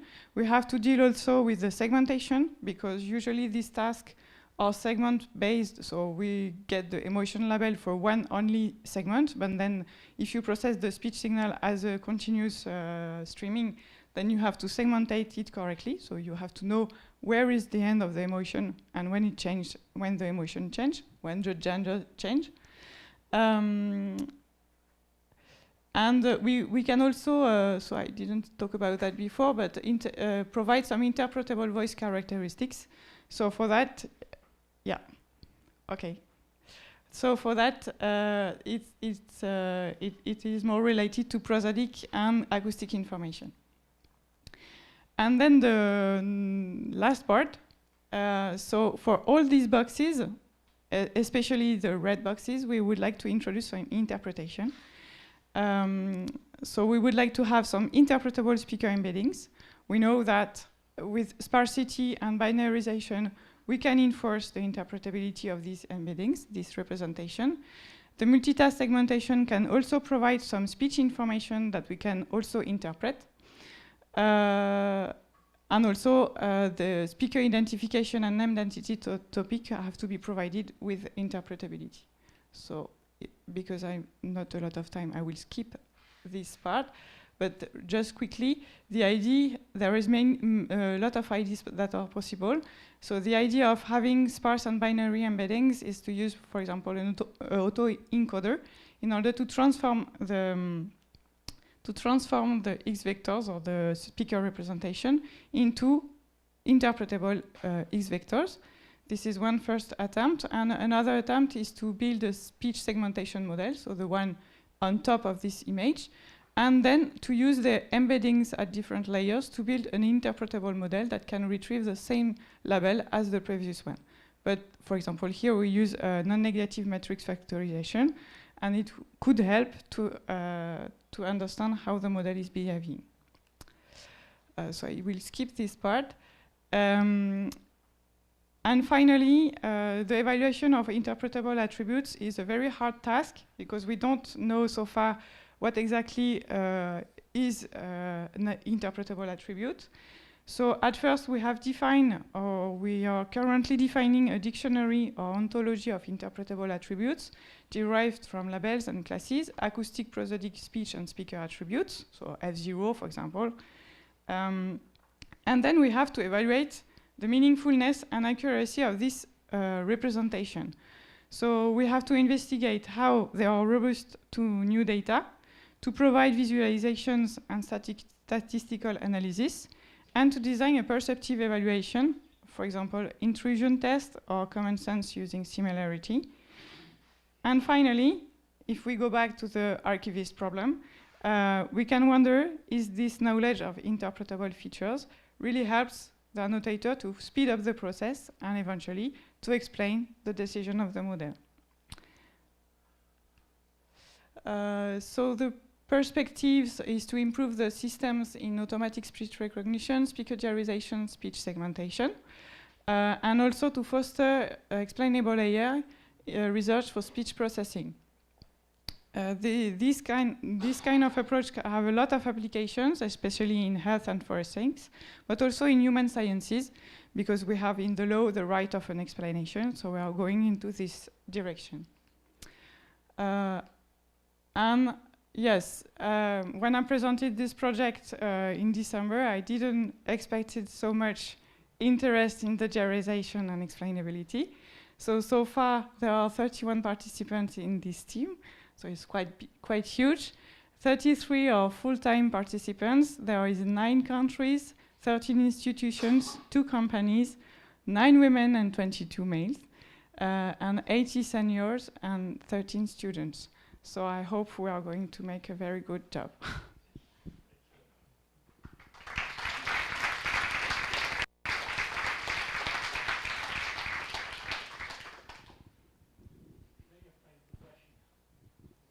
Yeah. Just a moment, John. Wait for the mic on.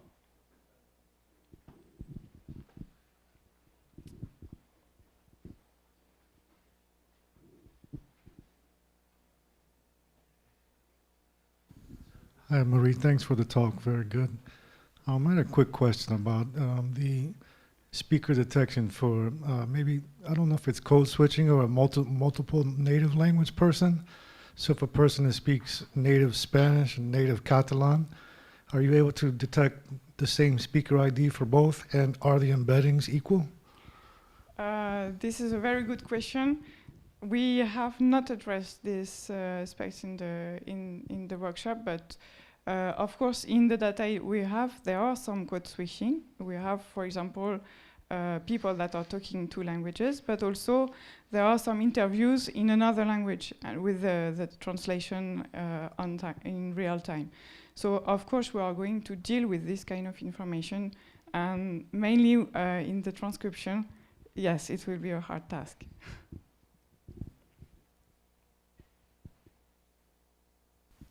Thank you for the talk. I'm no expert in speaker diarization or verification, but during the last 2 weeks, it seems that there are 2 contradictory things. Like if you have a speaker or like embedding with a context, the embeddings with context tend to, or it seems that they tend to remove the speaker ID information. So can you comment on that, how these two opposite things, like contexts and the speaker ID information, goes together? Yes, with the END approach, so end-to-end neural generalization, so Hervé presented in the summer school, if we extract the attractors embeddings and you plot it in relation to the speaker, of course you don't find the speaker information, you find a speaker information related to the segments you're dealing with. So there is, we have some preliminary results that if we include a speaker loss in the END model, then we can force this representation to be more speaker dependent and less segment dependent. So this is something that we want to address. But in the project, there are two aspects. We are going to deal with the END. So far, it's quite new. We have to investigate a lot of things on this, especially this speaker information. And the other way is to use the speaker embeddings classically we can retrieve with the X-vector system. So for that, we are sure that it is a speaker representation. So we have a risky part and a confident part.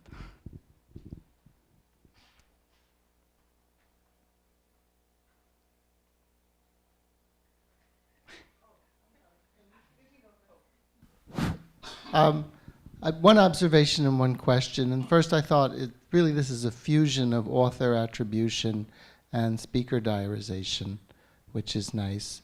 And regarding explainability, you mentioned explaining to annotators. Are there also benefits to explain to developers to help them improve systems?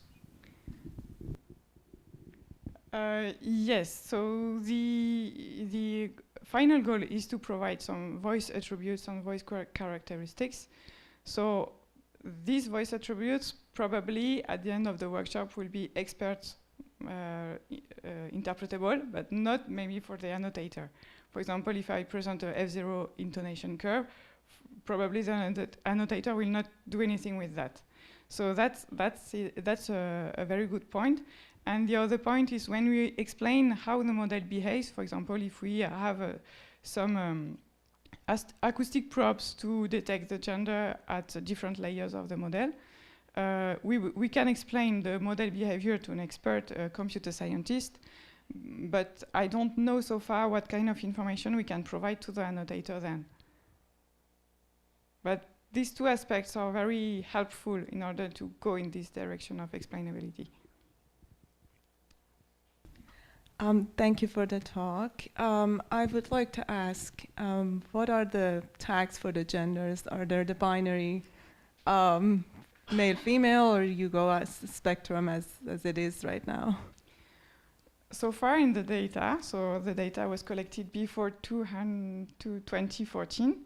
So this question of binary or not binary was not a question. So we have only binary labels. So far, I don't know any, I'm not aware, but maybe there are existing some databases that are annotated with a continuum of gender. And probably when we are going to explain this information, and we know that we have some plots for that, there is a continuum between male and female. So I cannot answer because I don't have the answer. I just know that in the data we don't have the information, but probably in the speech information we have something that is more continuous. And one thing that could be interesting is also if the model say that, okay, this person is a woman, but the F0 confidence is quite low, maybe we can infer that probably it's not a woman, or maybe it's a woman that have a voice of man. So let's interpret the results.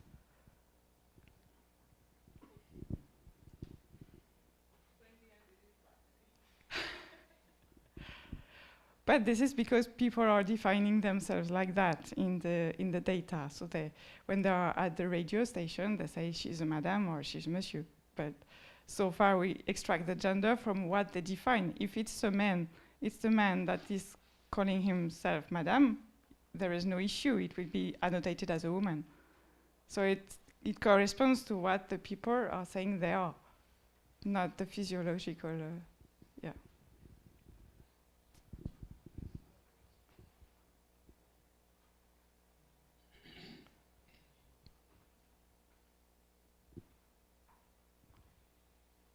I think we're done. Thank you.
So hi, I will continue with the other team.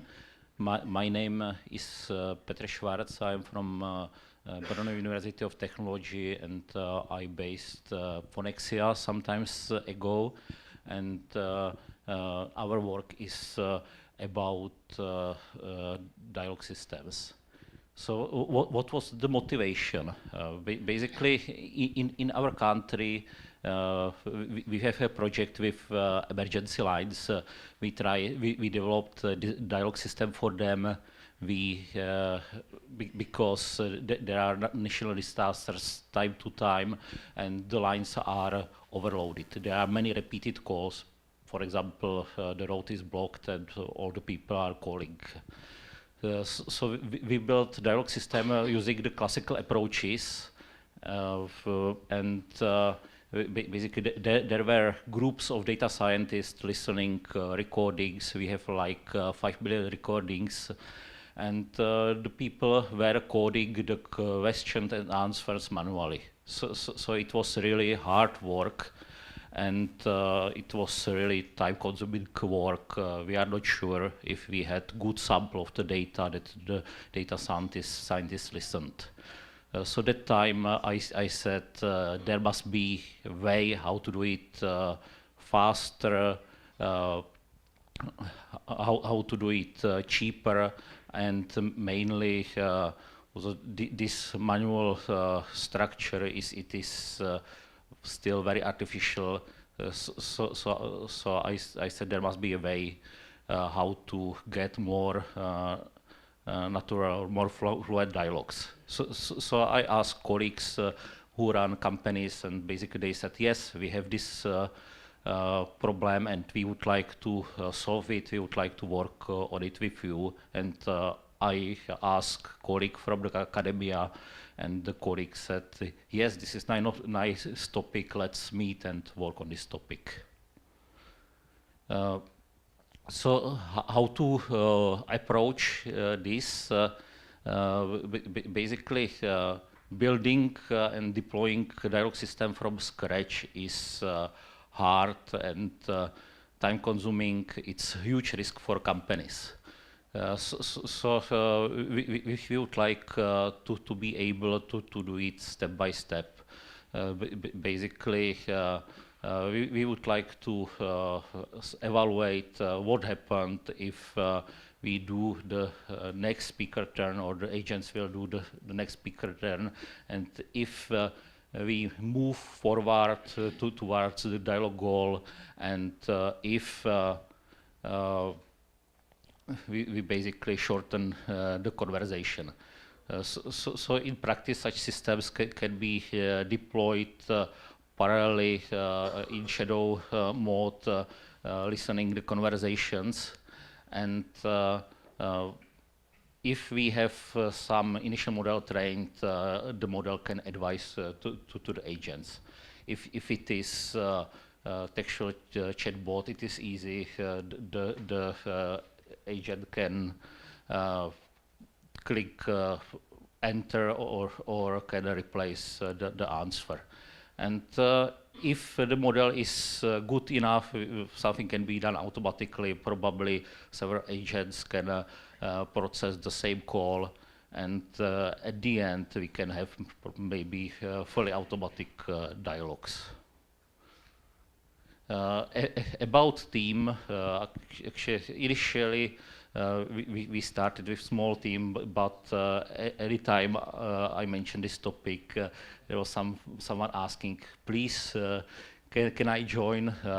So what I am happy that we have a really balanced team, that we have people from academia, we have people from commerce, so I marked the people from companies red. There are some people that are from both academia and commerce, but I think it's important because we can really verify that what we are doing here, it works on real data and can help companies and people. If we speak about the geography, many people are from Czech Republic because I am from there, but we have people around Europe, we have people from US. So I think you will have enough time to meet all of us during parties today. So about when we were doing the planning, we were thinking about some subtasks or how to split the work, who would like to work on what topic. So we came with 4 groups or 4 major topics. One is conceptual semantic similarity. I will tell a little bit more about it. Basically, this is how to evaluate the best path, so what to take, how to reach the goal. We would like to have some tools that can explore the dialogue structure, because we would like to learn the dialogue automatically from the data at the end. So from the data, as I said, for example, with emergency lines, we have like 5 million of recordings. Usually there is annotation, but not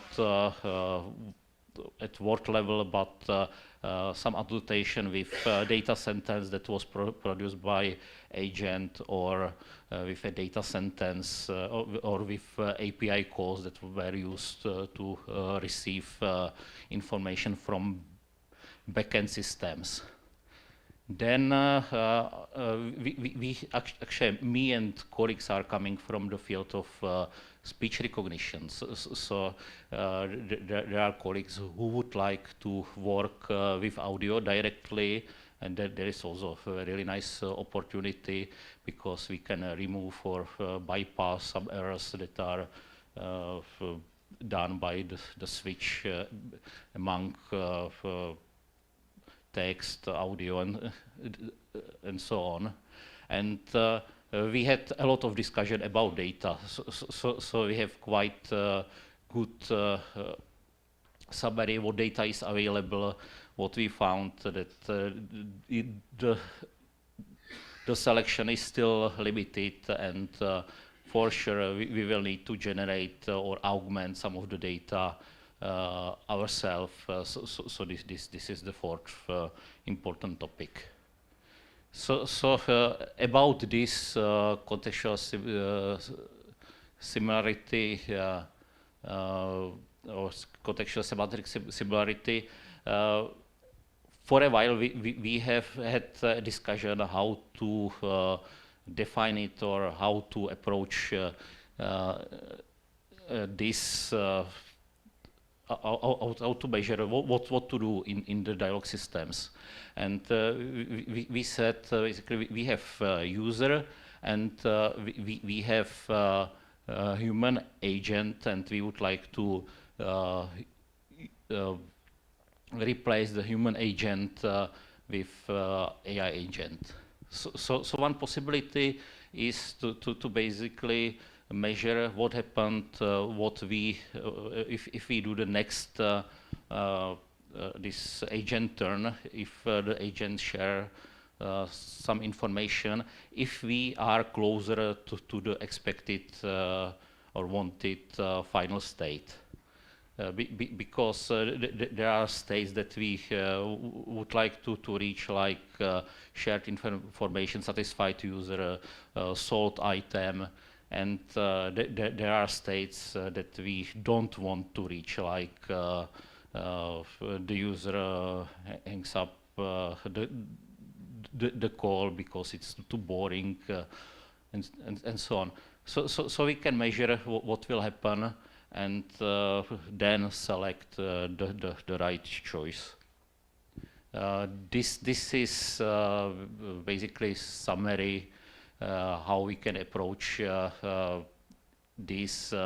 We would like to have measure how far we are from ways that leads to the wanted target states, how far we are from ways or paths that are going to unwanted targets states. It is also possible to design some contrastive measure, and we would, if we are on the way already, we would like to measure how far we are from the final state, from the expected final states.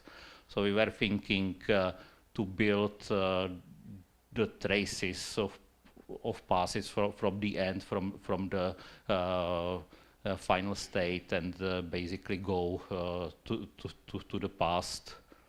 And then if we are in some state of dialogue, we can measure or estimate what will happen next. One important topic is how to do some embedding of the dialogue history, because it is possible to do it in many ways, and we would like to find what is the best ways. Or sometimes it can be, if we have recordings, it can be even how to embed the future. So one possibility is through find it through some neural network-based embedding. It can be stored as finite state graph. It can be a vector with some links, references. We need to investigate how long the context we need, if the whole dialogue, or if we can do some simplifications, maybe because of computation. And there is also important question what to do with multiple positive paths, because we can reach the expected or the wanted state through several passes, and which one is better, what should be the strategy. The second topic is dialogue structure discovery. This is how to get the dialogue model itself, if the form should be finite state graph, because, for example, contact center agents have call scripts, or if it is better to have it stored in a different form, for example, some neural network-based embeddings. Here we did already some experiments.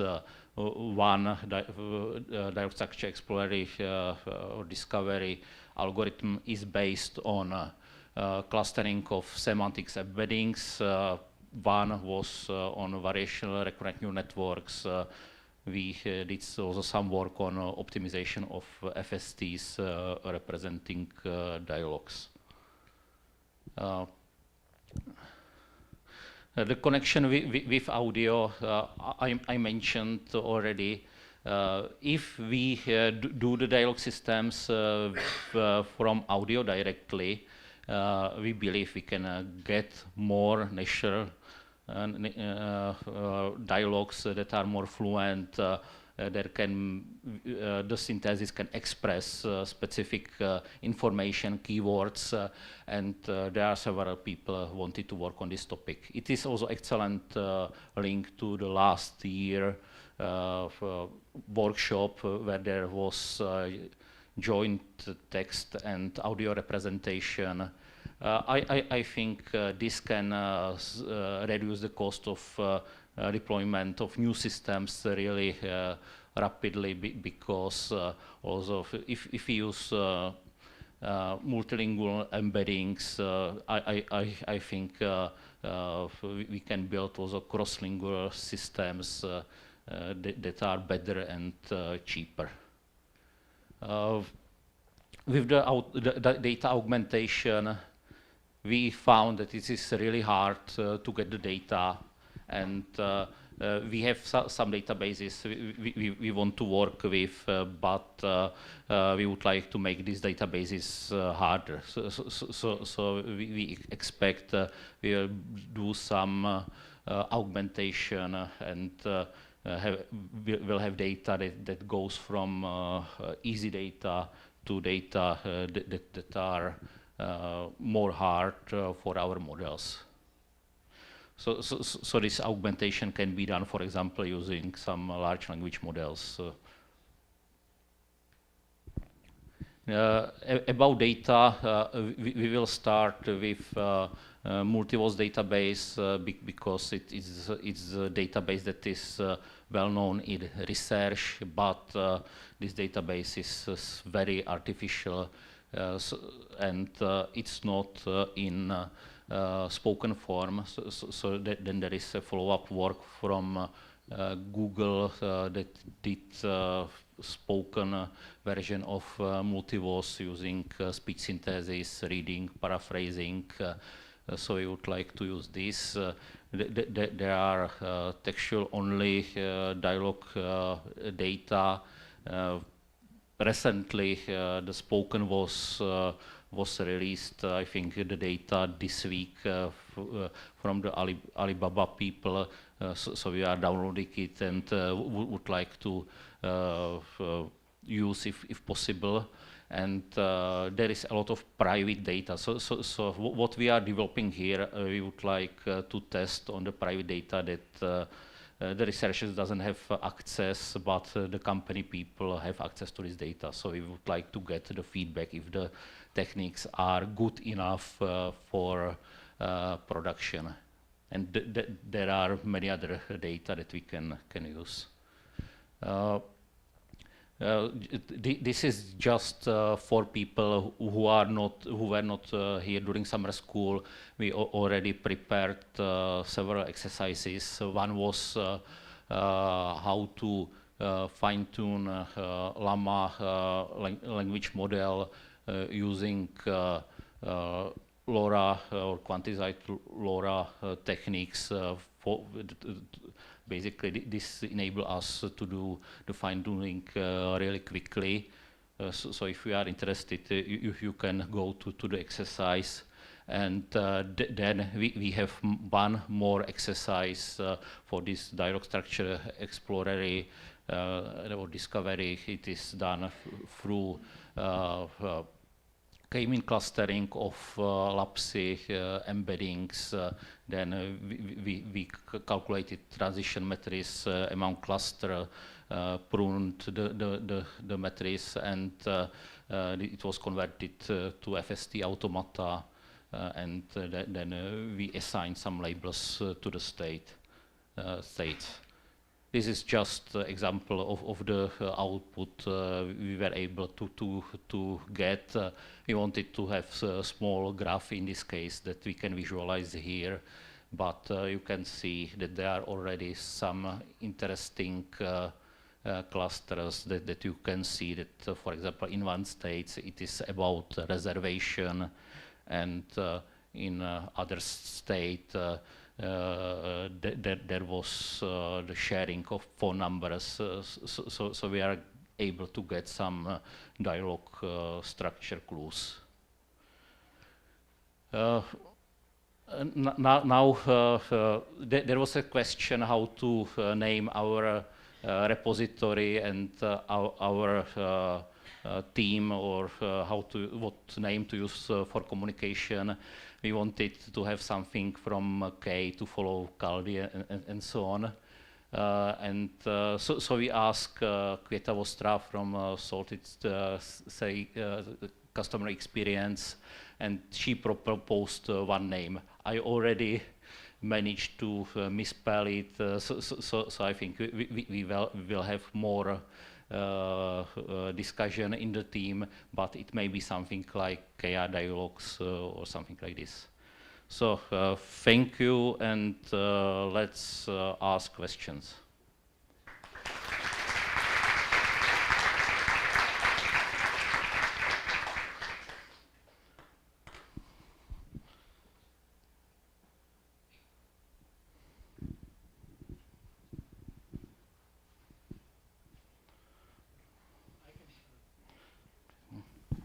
So I had a sort of, I wouldn't call it a question, it's more like a lack of clarity on my part about if you want to go from, just say transcripts of dialogues and induce some kind of structure into them, it seems like a familiar problem. People have kind of looked at things like that before, but one of your threads is to go directly from the audio, right? So I guess what's not clear to me is, do you really expect the semantics? Because after all, in the end, if you go to a new domain where you have lots of spoken dialogue, the domain has some semantics. And I'm wondering what the chances are, why one should expect that the semantics would emerge from just looking at the speech. Is there an early indicator? Are there papers, or is there some suggestion that this can be done? I mean, maybe. So I like the work that was done the last year at the workshop from the translation. I think that some trends are there. Also, in Phonexia, we started from basically easier tasks, so we offered multilingual semantic search. Basically, you can ask questions in basically any language, and you will get the summary of documents. And the first feedbacks from customers are positive. And I was worried if the semantic similarity will be enough across the languages, and it seems that the users are able to find or see what they want to get. So this, at least now, it's my feeling that it could help, and it could simplify the deployment, especially what I see in Europe. The people are coming and asking, please build a dialogue system for me in this language. And the second information that is shared, or what is implicitly there, and can you repeat this for other 10 languages, because we have customers in other 10 countries. So this would be a really important move forward. I have a question regarding the evaluation, because you talked about the quality of the AI agent. Do you have any annotation of what is a good conversation, or what are you going to evaluate? There are some evaluations. Actually, all the evaluation metrics are some approximation. this is still open questions. In contact center, usually it is if the wanted state was reached, for example, if it is outbound contact center that is selling items, if it was sold. Then there are several more measures because the time of people or the infrastructure costs something. So how long is the dialogue? If we can shorten the call, it is very significant cost reduction. So I think we will use several of these. Then there are dialogue tasks like for this multiverse that has some boards and establish scores like joint goal accuracy for state tracking, blue for response generation, and so on. But as I said, these are very artificial. I just had a clarification question for me. Actually, I'm not sure I understood with your graph, your FST. Actually, that caught my eyes. So I was trying to understand what you want to learn in the dialogue here. Is it just a dynamic between speakers, or is something more about like what they are exchanging? Or I'm not sure to basically to have the idea of like your perimeter of research. So it is a dialogue between agent in a contact center and the user. There is usually a goal. The user want to get some information. For example, why resolve why the invoice was not paid, or why my internet connection is not working, and yes, what is interesting about this task, the agent is trained to follow some dialogue structure that can be described by these finite state graphs.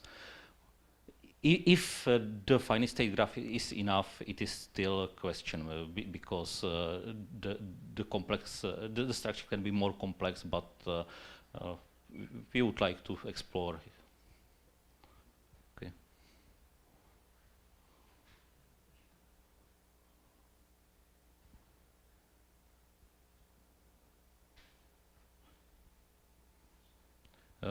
So we can discuss during lunch and later.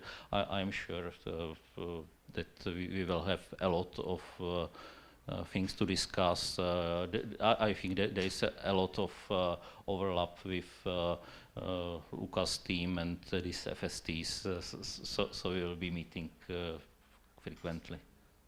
Okay, thank you.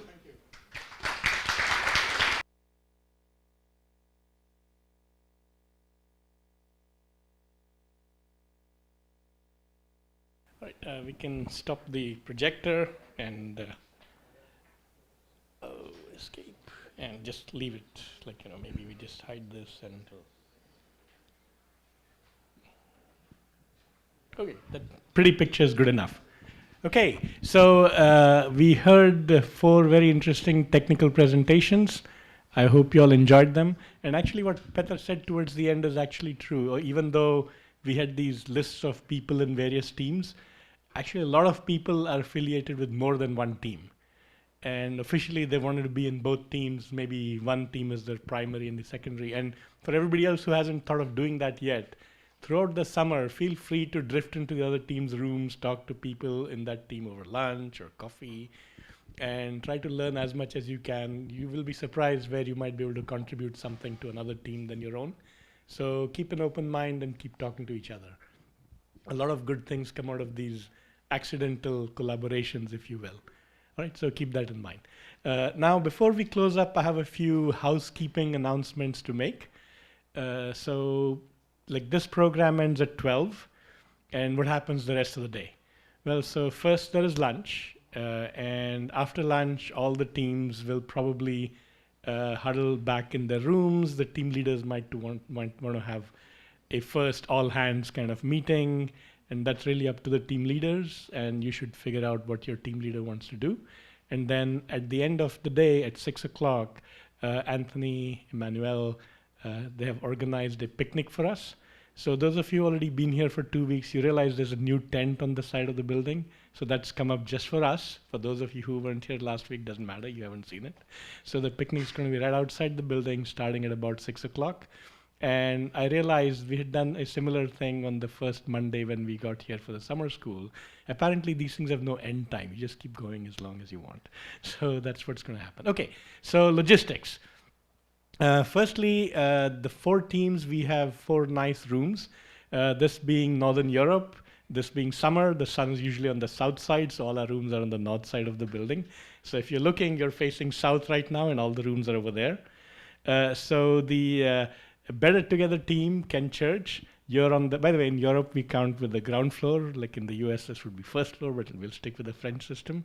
On the ground floor, Ken's team is to my left. So when you go through, you'll see it over there. Petr's and Lucas's teams are on the first floor, room 110 and 112 respectively. And Murray's team is on the second floor. So again, Ken on the first ground floor, Lucas and Petr on the second floor, and Murray on the third floor. So after we finish the day's proceedings, you have to go over there and continue from there. And 6 o'clock, somebody will drive you out of there so that you can go have fun. Right. Okay. Second, lunch. So the university, this particular building, isn't the most conveniently located relative to lunch places. And as you know, we are about 70 people here in person. So a few good places, if we went there in a big group, we'd probably overwhelm them. So Anthony, Emmanuel decided that we're going to have catered lunch every day. So the students will know where we had our workshop labs. That room has been converted into a eating place. All right. So senior people, I don't know, you'll get lost. You'll have to follow your students for once to figure out where food is. So just follow them. But there are some rules. Okay. So because the food is being catered, remember your mother's not here to clean up after you. So you have to follow the rules. So here's how it goes. It's a buffet lunch. When you get in, you'll have plates, glasses, silverware. You pick up your things, you get your food. There are a number of tables in there. You can sit over there. You can come out and sit in the lounge area in front of this amphitheater if you like. And if the weather is nice, you can even go outside, eat your food. When you're done, you have to bring everything back. Any leftover food, napkins, all like trash-like material. There are a couple of bins. You put them in that. The empty plates, you stack them in one place. The flatware, you stack it in a different place. And the glass, you stack it in a third place. And if there's a mess left at the end of the lunch, the team leaders will have to clean up. So make sure your team follows the rules. All right, and so this is going to be, by the way, this is going to be every day. So all 5 days of the week, we'll have lunch over here around 12 o'clock or so. And dinner, you're on your own. And students, if you got used to breakfast in the summer school, no more breakfast. You're on your own for that as well, but there will be lunch here. And so again, the day's program, we first break for lunch, then team meetings, then picnic. Starting tomorrow, Tuesdays and Thursdays, seminars, Wednesday, progress report, and lunch at 12, and then August 3rd and 4th, final presentation. Oh, what time, Emmanuel? Yeah, sorry, Lucas, just is Emmanuel here? I think they'll be around 10:30, 11. We'll post them on the website. But doesn't matter, it'll be on the website. It's typically in the mornings, right? Okay.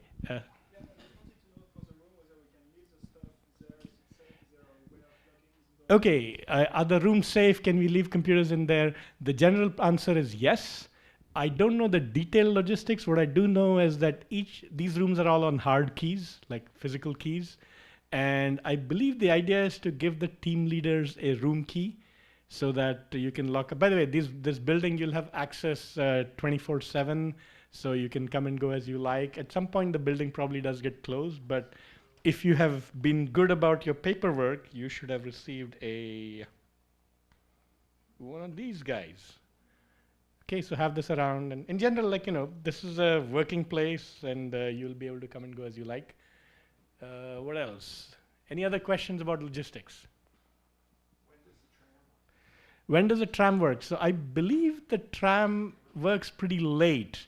Anthony looked it up the other day. The first tram, if you want to come in the morning, is around 5 something. And the last tram is kind of past midnight. Gregor, does that sound right? Yeah. 1 a.m. Okay, there you go.